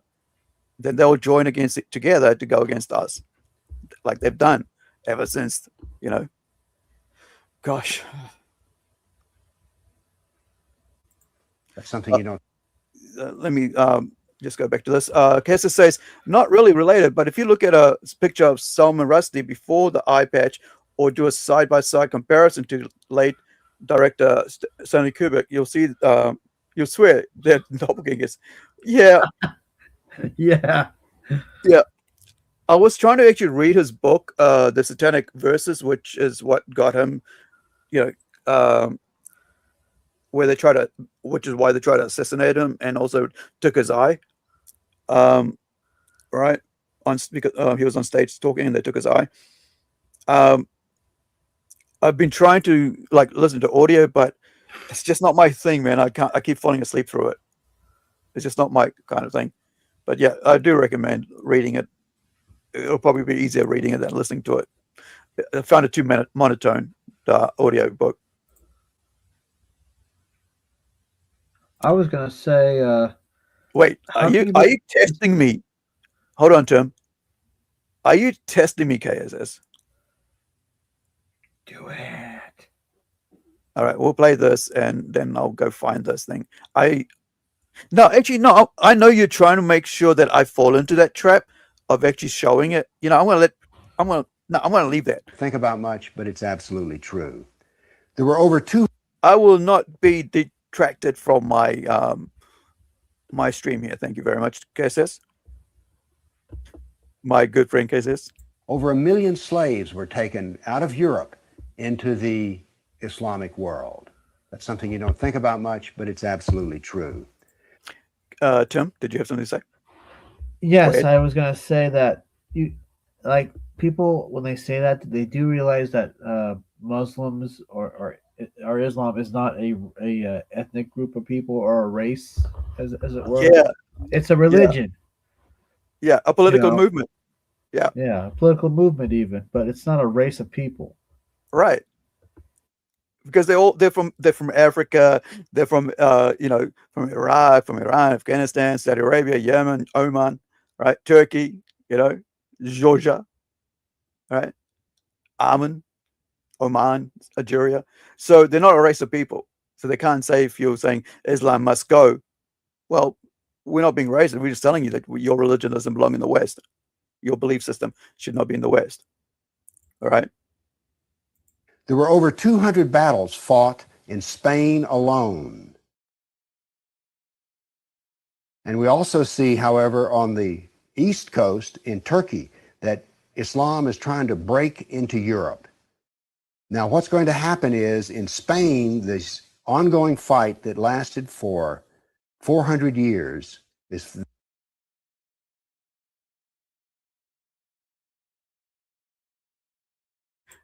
400 years of raping, pillaging, taking hostages, killing people, killing children, killing elderly for 400 years. And then they go, oh, but the Crusades. Yeah, because of that 400 years or more that you guys were, with Islam was trying, you Muslims were doing all this to us, right? To Westerners.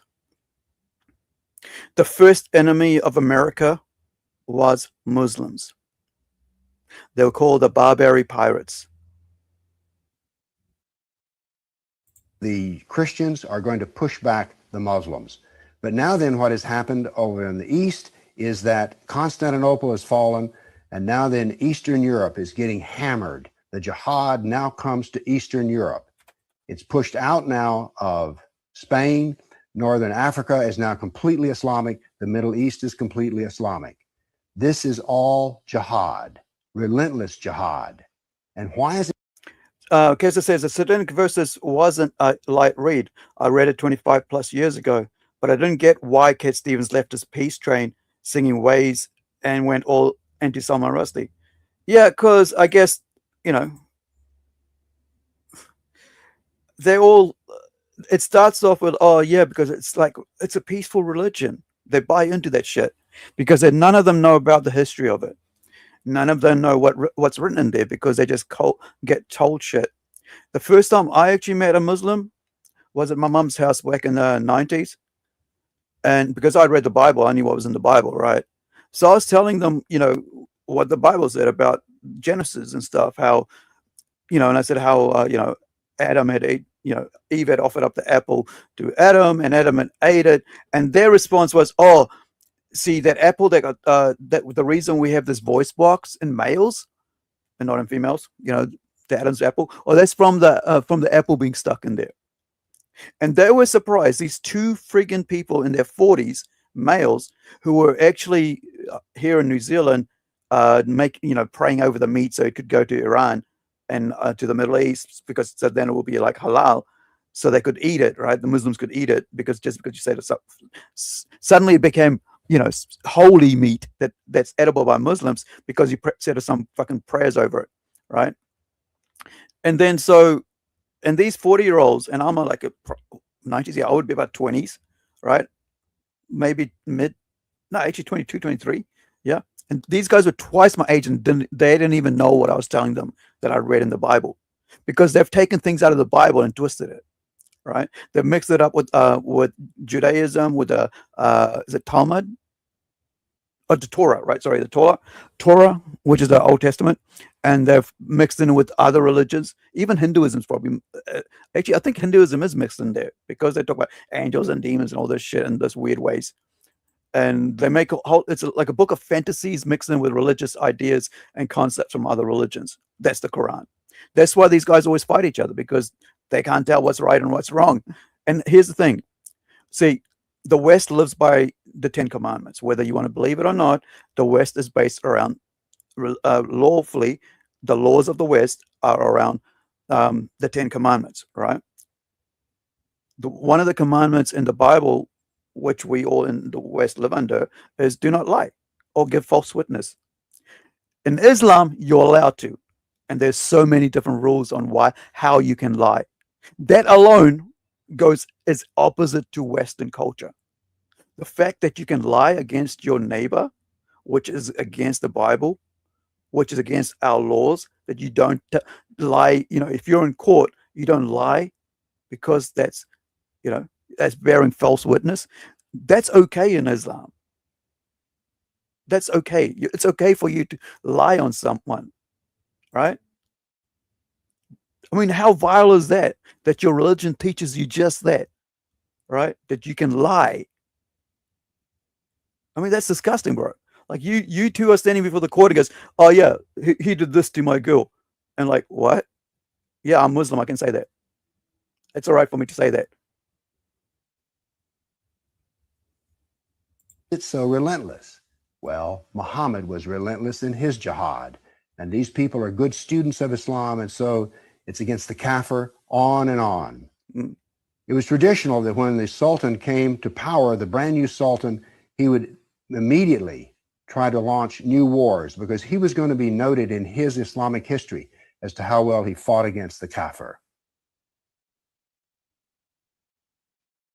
So that's what the jihad looked like over that time period, 548 battles. But remember, when you bring up jihad, people want to bring up the Crusades. So I also prepared a dynamic battle map of all the offensive raids of the Crusaders. Let's watch it and make a comparison. And so it begins. The Crusades enter into Turkey and the Middle East. Battles go on, but aren't there far fewer than you thought there might be? And here we go. The last battles. That's it. Do you see these dots here? That is every single crusade. You can't even you can't even compare. Like, there's literally no comparison between Islamic jihad and the crusades. Exactly, KSS. It's never an apple. It's just a fruit of knowledge. Yeah. But they said it was an apple, bro. Because we kind of say, look, the apple is like, it's what is that called? Like when you like say something and over time it becomes true, but it's really not. Tim? Yes, it's just like the one person who was supposed to go and prophesied somewhere was swallowed by a fish, not a whale. Jonah. Yeah, it was a giant fish. Yeah, not Jonah. Yeah, and I guess it was the fruit of knowledge, but it's usually people usually see an apple.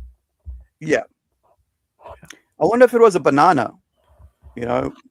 Maybe it was a banana. Maybe it was a pomegranate. I reckon it was a banana because only kings eat bananas, and I'm a monkey king, so it's my fruit. It's healthy. It's like bananas are like the avocados, right? Like it's just green and not so tasty, but like which avocados are, but like bananas are full of sugar and healthy, potassium, good stuff. But look, this is the crusade. And this, my dear friends, is jihad. Crusade.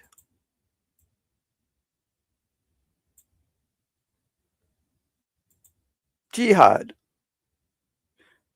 Bring back the Crusades. And I hope that taking out Iran will put an end to the Shiites' bloodthirst of centuries. Since the 400s, they have been killing, maiming, raping, taking slaves, abusing, violating, raping the West. And each other, by the way, but mainly the West. I'm just going to pause here for a minute and I want to show you something that I just came across on X. Like I said, that kind of gives you the point to how they're doing it to each other. Check this out.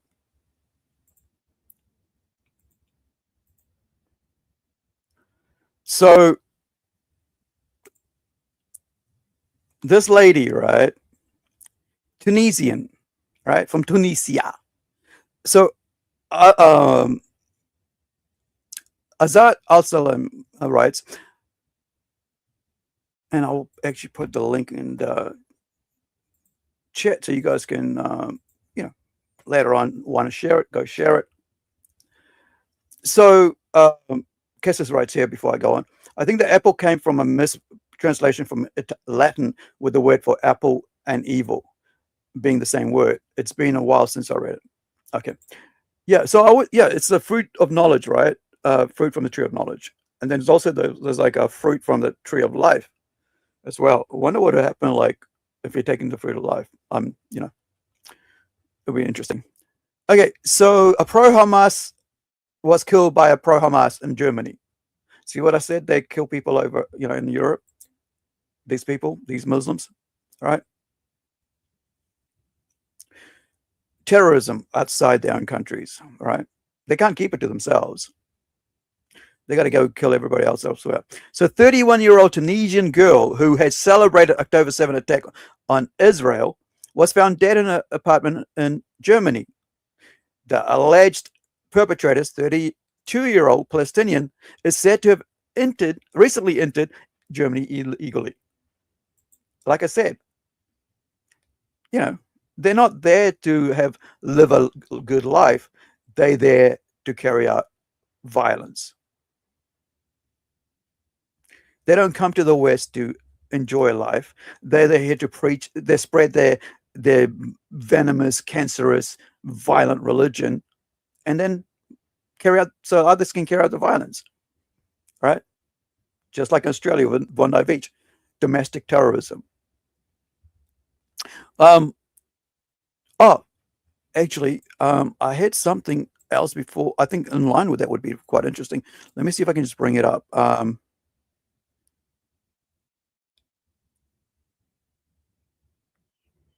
Wait. I think I'll be able to get it by going to Towel,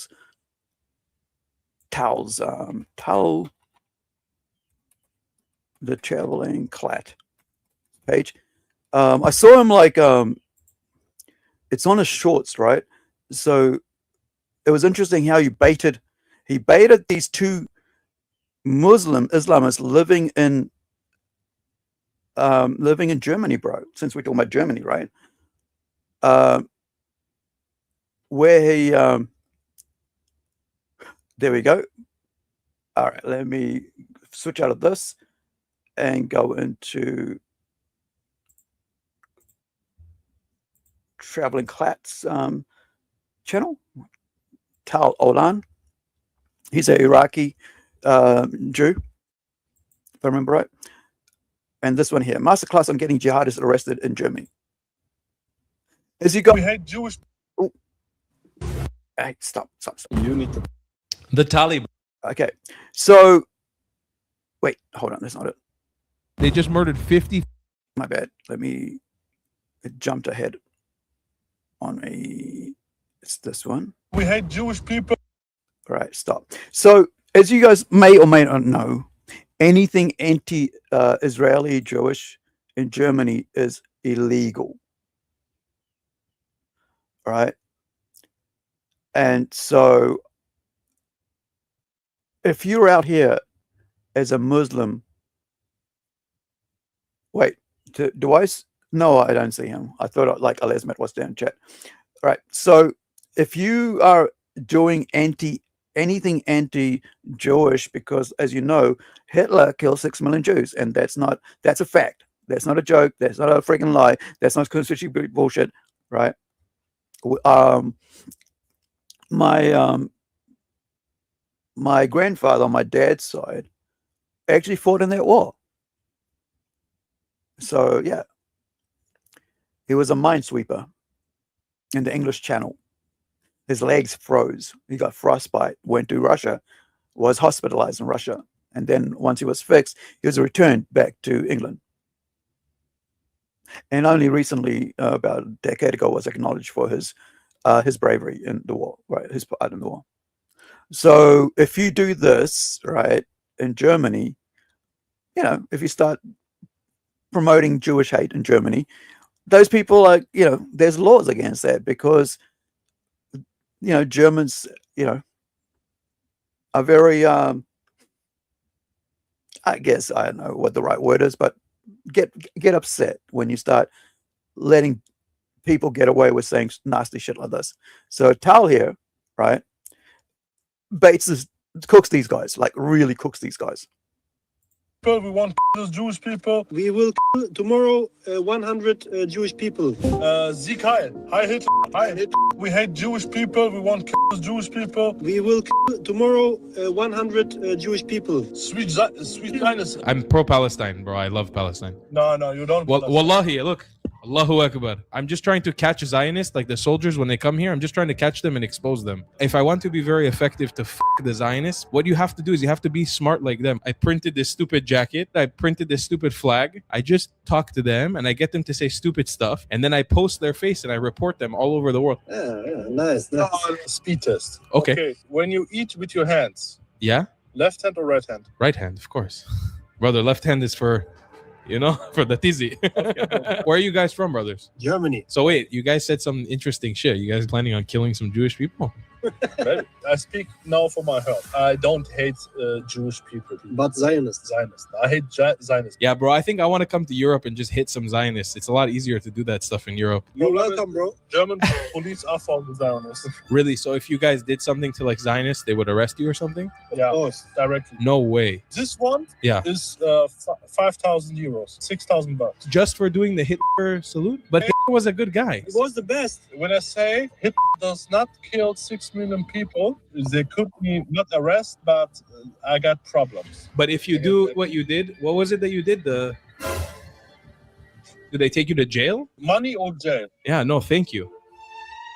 But you cannot, when you have Yeah, you're starting to understand what happened here, right? Listen. Yeah, Caleb, I'm gonna you so hard. You're gonna have a new asshole. You are the two most Muslims I've ever spoken to. I'm gonna send that to German police. You're gonna pay 5,000 euros, motherfucker. I'm gonna get you in jail. Do not fuck with Talk. That's all I gotta say. It's over. We hate Jewish people. You know what the strangest thing about that is?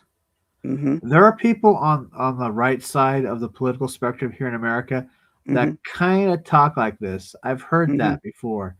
I've heard them say, "Oh, we don't hate Jewish people. We just hate Zionists." Yeah. It's like, oh my God, you guys are so unaware of yourselves. Yeah, it's worse when you listen to them, man. Yeah, you're right. So there are conservatives over here that believe the same thing as somebody that's who's radicalized in Islam. Well, Islam and Nazism is the same thing, bro. It's the same belief system, right? Yeah. It's so funny though. But like the funny thing is there are people on the left that hate Jewish people, and they hate them for two different reasons. The right are very conspiratorial about it, and the people on the left, it's because of Palestine. Yeah. It's so weird. Like the further right, the further left you go. Just like the Sunnis, bro, and the Shiites. The more they get into it, they're the most extreme violent people around. Yeah. That's what happens, man. It's like people don't realize it. That like when you start going down that track of hating people, you're just like the other side. They hate the other group. But I just thought Tal did a great job because that's two people, right? Just that he was able to get sorted because they don't belong in Germany. That sort of vile thing should be removed from the country. That sort of behavior. Problem is, they're happy to do that shit as long as they know that you're on their side, and they can get away with it. But when they're caught, they're caught. And the problem is now when people do that sort of shit, you should go down hard on them. Like really, not go down, wrong phrase of words, but I mean bring the law down hard on them, right? Because look, this was a crusade. This was a jihad. All the violence done on Europe. And how did Europe respond? Just went to their house. Yeah, went to their backyard and said, yeah, we're going to fuck you right in your backyard. You came to all our backyards. We're going to go to yours and sort it. But so I will never apologize for the Crusades. I'm for the Crusades. Let's bring it back. And why anyway would you? Because it's history. It happened. Deal with it. Get over it. Yeah. They saved the world at that time of making the world an Islamic place. Just like the Allies, saved the world from becoming Nazis. right? By taking out Germany in World War II. So now's the time to take out Iran, to stop them from continuing funding of terrorism around the world. Just like that silly lady who, because, I was showing here before, that was just murdered, this week over in Germany by a Palestinian. Celebrated Tunisian Muslims celebrated the attack on Israel on the 7th. Then a Palestinian illegally, 32-year-old, comes over and kills her. Why? Because she's just a freaking another woman, bruh. She's there for the taking in Europe. He doesn't care if she's a Muslim or not. She doesn't care if she's an ally or not. She's just a female, and she's there to be, raped and butchered. Yeah. There she went lapping. There she ended up dying, right? And this, yeah. So pro-Hamas was killed by pro-Hamas, but in Germany. Yeah. It's like these people, bro. They're all freaking just lappers and role players, and when reality hits, they pay for it with their lives. But they want us to pay with our lives as well, because they're all pro-Islamists. They're pro-Islam. They're let them in. Tolerance. We can't keep them out. Open all the floodgates. In Spain right now, this week, 500,000 illegals were given citizenship. 500,000 people, bro. 500,000 people because of the leftist government. Let me see if I can bring it up. Okay. Spain, 500K illegals given status. Something like that. Maybe it'll come up. Yep. There we go. Before we move on with that one, but let me just bring this one in since it's on that topic. Look at him dance. Look at him dance. Catherine Deves from Australia says, these are the 500K illegal immigrants just granted Spanish citizenship. Make no mistake, they're hordes of barbarian invaders. Yes, they are. UK is now making noises about doing same. This is deliberate to destabilize the West. It is. And she's warning to Australia. Yeah, see this? African and Middle Eastern illegal Muslims. Allah is with them. Muslims. Putting 500,000 Muslims in your country. Hello, domestic terrorism. Hello, rape of your children and women. Hello, violence in the street. Home invasions of your elderly. Knife crimes in the open. Gang violence. Yeah? Look, they're covering up because they know.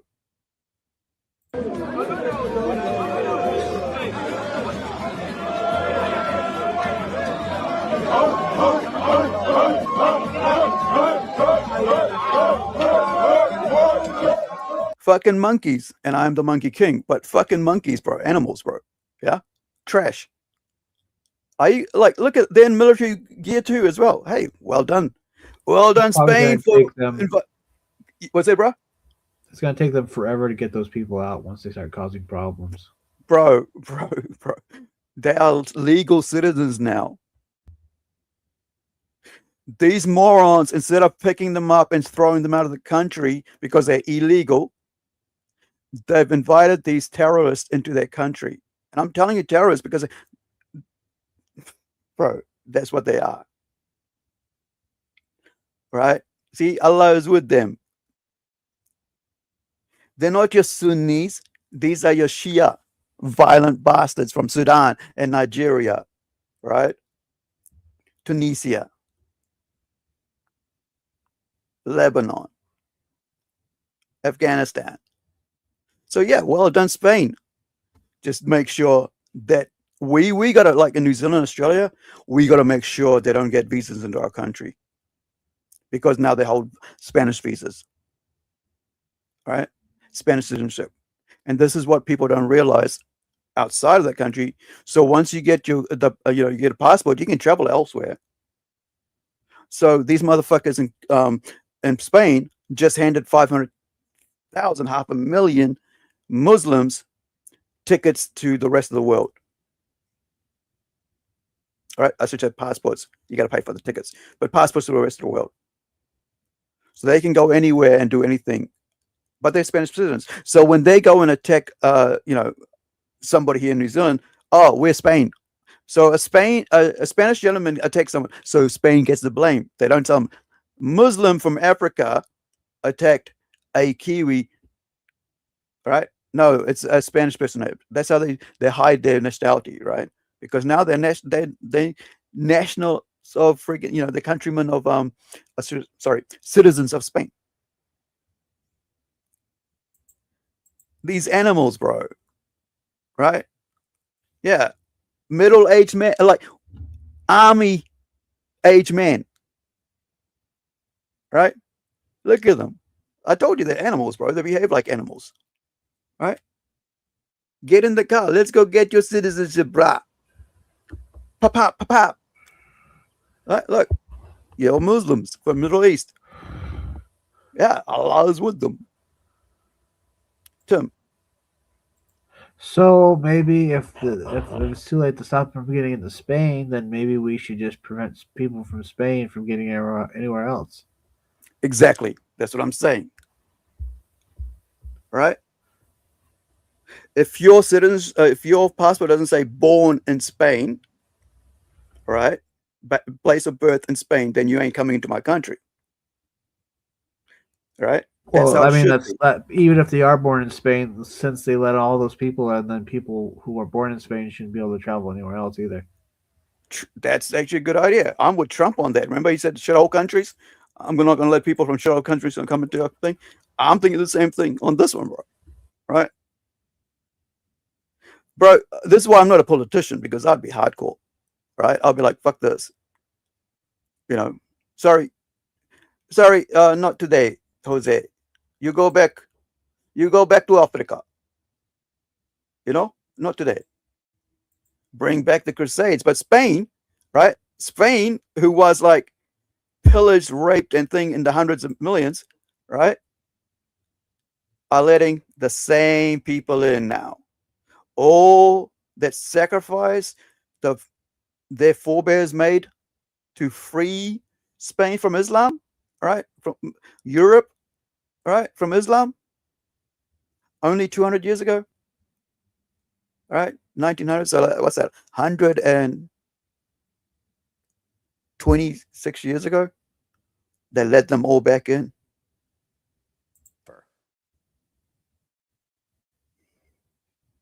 So that's what the jihad looked like over that time period, 548 battles. But remember, when you bring up jihad, people want to bring up the Crusades. So I also prepared a dynamic battle map of all the offensive raids of the Crusaders. Let's watch it and make a comparison. And so it begins. The Crusades enter into Turkey and the Middle East.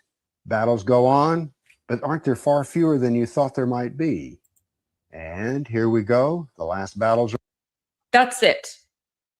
Do you see these dots here? That is every single crusade.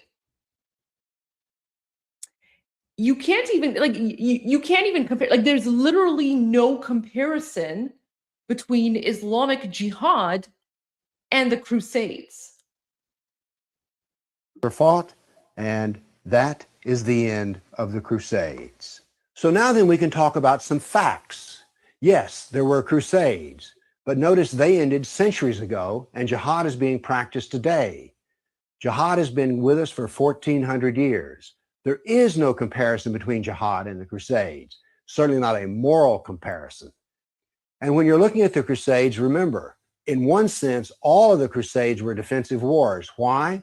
Well, as we saw on the first jihad map, it was Islam that came out of Arabia and conquered the Middle East, a Christian Middle East. And so the Crusaders were trying to free their Christian brothers and sisters from jihad. So there's no moral comparison at all. The motivation of the Crusaders was to free Christians. The purpose of jihad is to enslave the kafir.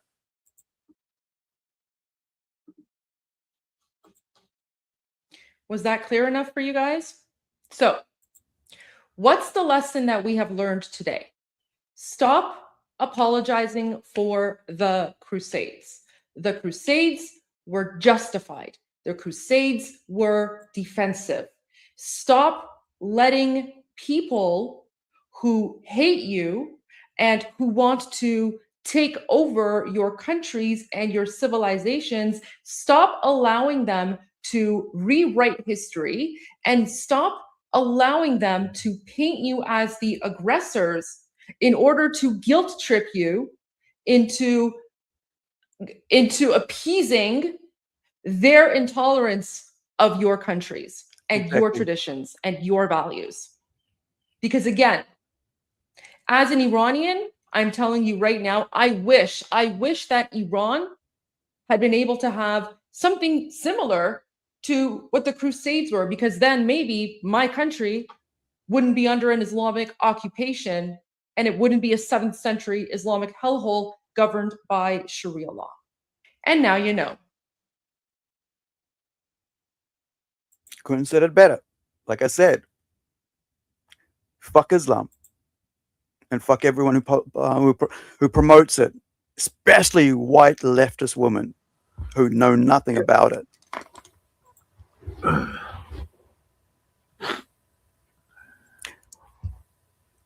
And that is us for today. Thank you so much for joining us, everyone. Do we need a palate cleanser? We do need a palate cleanser. Okay, let me find something as a palate cleanser. Bam. Oh, here we go. This is cool. I saved this and like from Atheist Republic, right? So, oh, sorry, I should have freaking opened where the actual thing was, tab was. Hold on, here we go. So this is very cool. We've got Goldie on the Atheist Republic channel talking about Islam exercising their military people. So this might be a good way to end it all. So thank you everyone for hanging out with us today. We'll be back on Saturday, New Zealand, for the MPST show, which this is, for episode 5, and it'll be Friday for the northern folks. A palate cleanser. You have to provide me that image, and I'll put it up next time. Okay, so thank you, sir. Yeah. Totally do that. So check this out. They showed this in the morning show on state TV a few years ago. So this in Islam, right? Maybe, it might be a treat. All right, here we go. So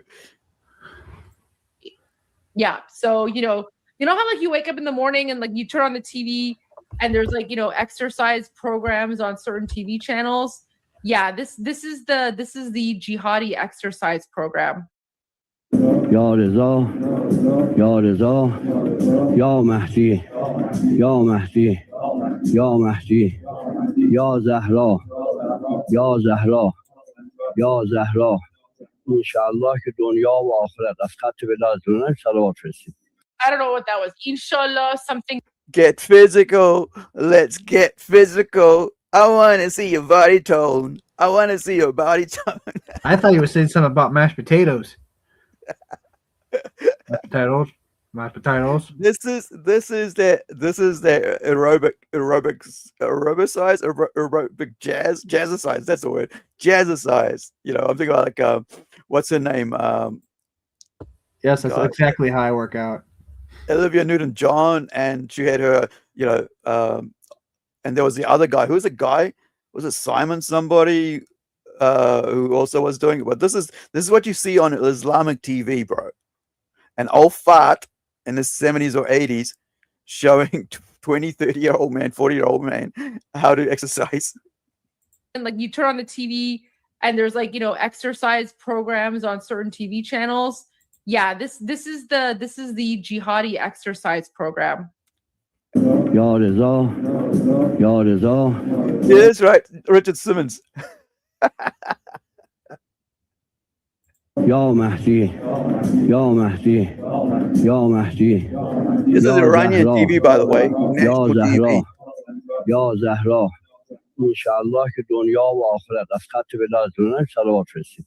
I don't know what that was. Inshallah, something about the world. So like Allah willing, something about the world. I don't know. Durka, Islamic something. I don't know, man. No. And then they're also talking about Zahra, but Zahra isn't one of the imams because I know she's a woman. So I don't know. Zahra is either like the wife or the concubine or like the bastard daughter of like one of the imams. I don't know which one, but Zahra is one of them. Oh,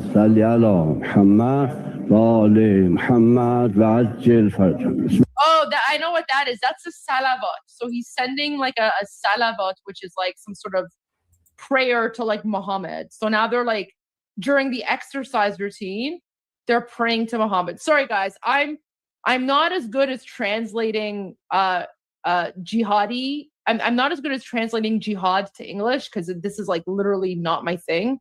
Like I don't care about this, but yeah, so they're like sending some sort of like salavat is like, I don't know, a prayer or something. So they're like praying to Muhammad for something, praying to Muhammad during the exercise. By the way, this guy's probably has been funding terrorism all his life, right? These are all jihadis, right? Murderers, rapists, right? Hostage takers.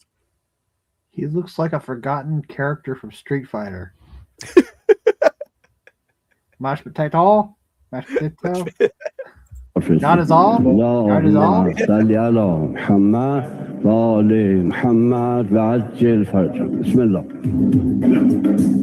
then say Bismillah, right? Bismillah, in the name of God. So then they say Bismillah. You know, it's like that verse in Queen, right?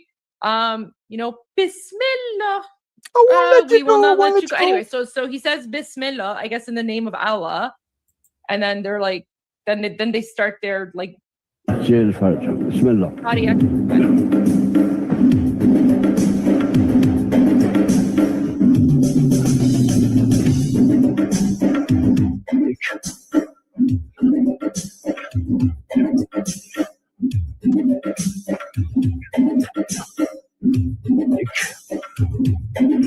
You put your left foot out, you put your left foot in, you put your left foot out.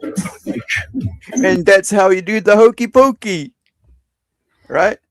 This is what Islam looks like in Iran. This is They what said something about smeller. Maybe they were smelling their own farts. Praying to that one comic book artist. You mean Mark S. Miller? Similar?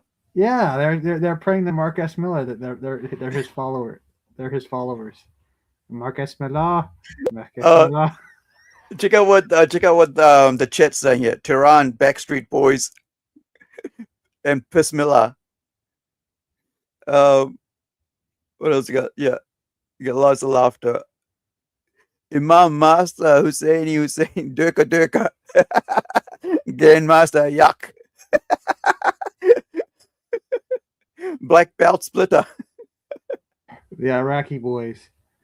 Yeah. Tehran Backstreet Boys. Oh my God, what is this? They're training to be the first Middle Eastern breakdance crew. Yeah. WNK 2525 says, right, Bohemian Rhapsody will never be the same again. You see this every time you hear it. Bismillah, I won't let you go, let you go, let you go. Let him go, let him go, let him go to his grave. Before he blows up more people, all right? Sends these people out to kill more people. Iran's furloughs. Oh, shit. Gotta cut foot loose.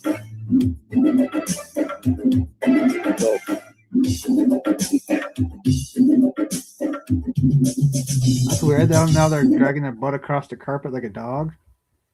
Maybe he didn't have maybe he forgot to wipe it with stones, with the 3 stones. He's supposed to wipe it. Maybe that's what it is. Like, yeah, he forgot to follow the scriptures and wipe his ass with 3 stones.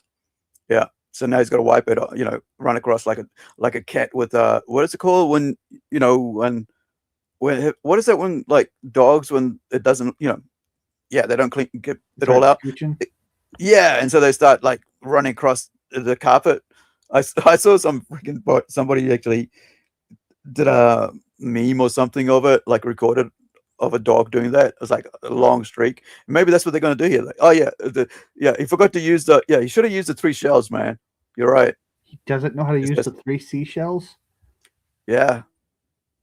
Well, these guys do live in the rock ages, like medieval times still. Yeah, that's it. Dogs dragging, occasionally drag ass. Yeah, that's what these are. These are dogs dragging their asses. Live TV, by the way. This is Iranian morning TV exercise channel.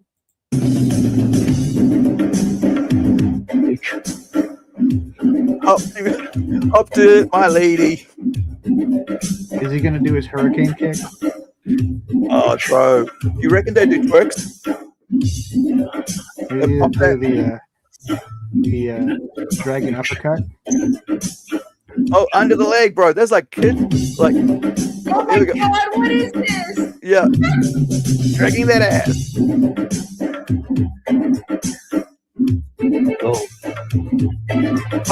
Wait, dude wasn't even paying attention. He's doing it wrong in the back, right? Hold on. Dude, you're right. They're gonna twerk. He's gonna twerk on a pole.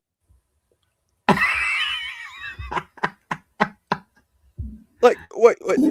So here's him dragging the asses, right? Like a dog. And then what's this guy at the back here? Oh, what's with the legs?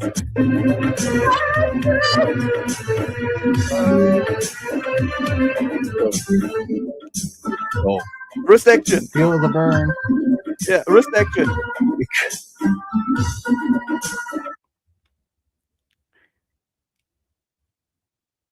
Is that So this is an exercise show. Armin showed like he showed like an edited version which had like I guess the Hokey Pokey song on it. You put your right foot in, That's put what I your was right thinking foot about. out. So I was looking for the original. Yeah. This is the original. Yes, this is definitely like this is like jihadi Master Splinter and like the terrorist Ninja Turtles. Yeah. So the Black Hand. This is like Hokey Pokey, yeah. So but Armin had the Hokey Pokey song, and then I went and I found the original and I wanted to play it, but then Armin had to leave. So now I'm playing it for you guys. What's wrong with these people? I don't know. They're Muslim. I don't know what's wrong with them. Not my circus, not my monkeys. I'm sorry. I cannot. I can't. I don't know. I don't know what's wrong with them. But all right, that's it for us today. Thank you guys. But I thought, a bit of a palate cleanser, the crazy nutters. But yeah, you need to give that to Raptor so he can play it during his show. Yeah, that's actually better than the. I hate that song he plays. That I can't say I hate it. I just like it when he plays Allahu Akbar over and over again. It's like, dude, that's like, calling out God's name, right? I like Allah, Satan's name, right? I always say it sounds like they're saying, hello, Matt Barr. Yeah. Well, you could always change it, right? You could do like AI change it to hello, Matt Barr. So I just want to put up here 2 channels to do check out, guys, which is 1, 2, 3. Let me go back up here. Where are we? Yeah, Atheist Republic. Do go check that out. And also do check out Goldie's channel, which is here. Thank you guys for joining us wherever you are. Hopefully last episode's low mic didn't bother you guys, and that you listened to what I said on there, because like half the mic's plug was pulled out. I didn't realize. So apologies for that. But we'll catch you Saturday, Sunday, New Zealand time this coming week. But also, I think in the middle of the week, we've got an interview with one of my artists talking about the comic book Howler, which we're bringing to Kickstarter in March as a two books, 1 Kickstarter. Tim, do you got anything to say as we go out? No, just check out my books on Amazon, and the fourth one I should be getting an update on page 34 pretty soon. That's his link. I don't know why you always put the whole thing in, but it's Velvet Well, 66 yeah, Velvet Comics 6679. Just there. That's all you got to do, dude. And if you just go to my to the description for this video, it's there. Yep. And Okay. the link's there. Anyway, Click on that link. do check out what he's got going on, and also we'll catch you on the next one. Wherever you are, be well, be safe, and make Peace. sure that you don't let anyone become a Muslim in your family. Ka kite ano. Catch you on the flip side. Be well, and also, yeah, thank you for writing. Yeah, well, I don't have a producer, but my imaginary producer will get back to you with apology for it. Thank you, SS. Catch you all later, guys. Have a good one. Share it, like, subscribe. Help the algorithm, and I'm putting out little short videos. Click on that. Get me to 1 million views. Make me viral on the short videos. That'll be pretty awesome.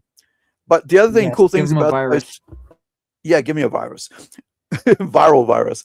The good thing that I've noticed about the short videos is actually people started to follow us more, right? Subscribe to the channel more. So thank you for that. We're being real here. We don't bullshit and try to put on some kayfabe bullshit.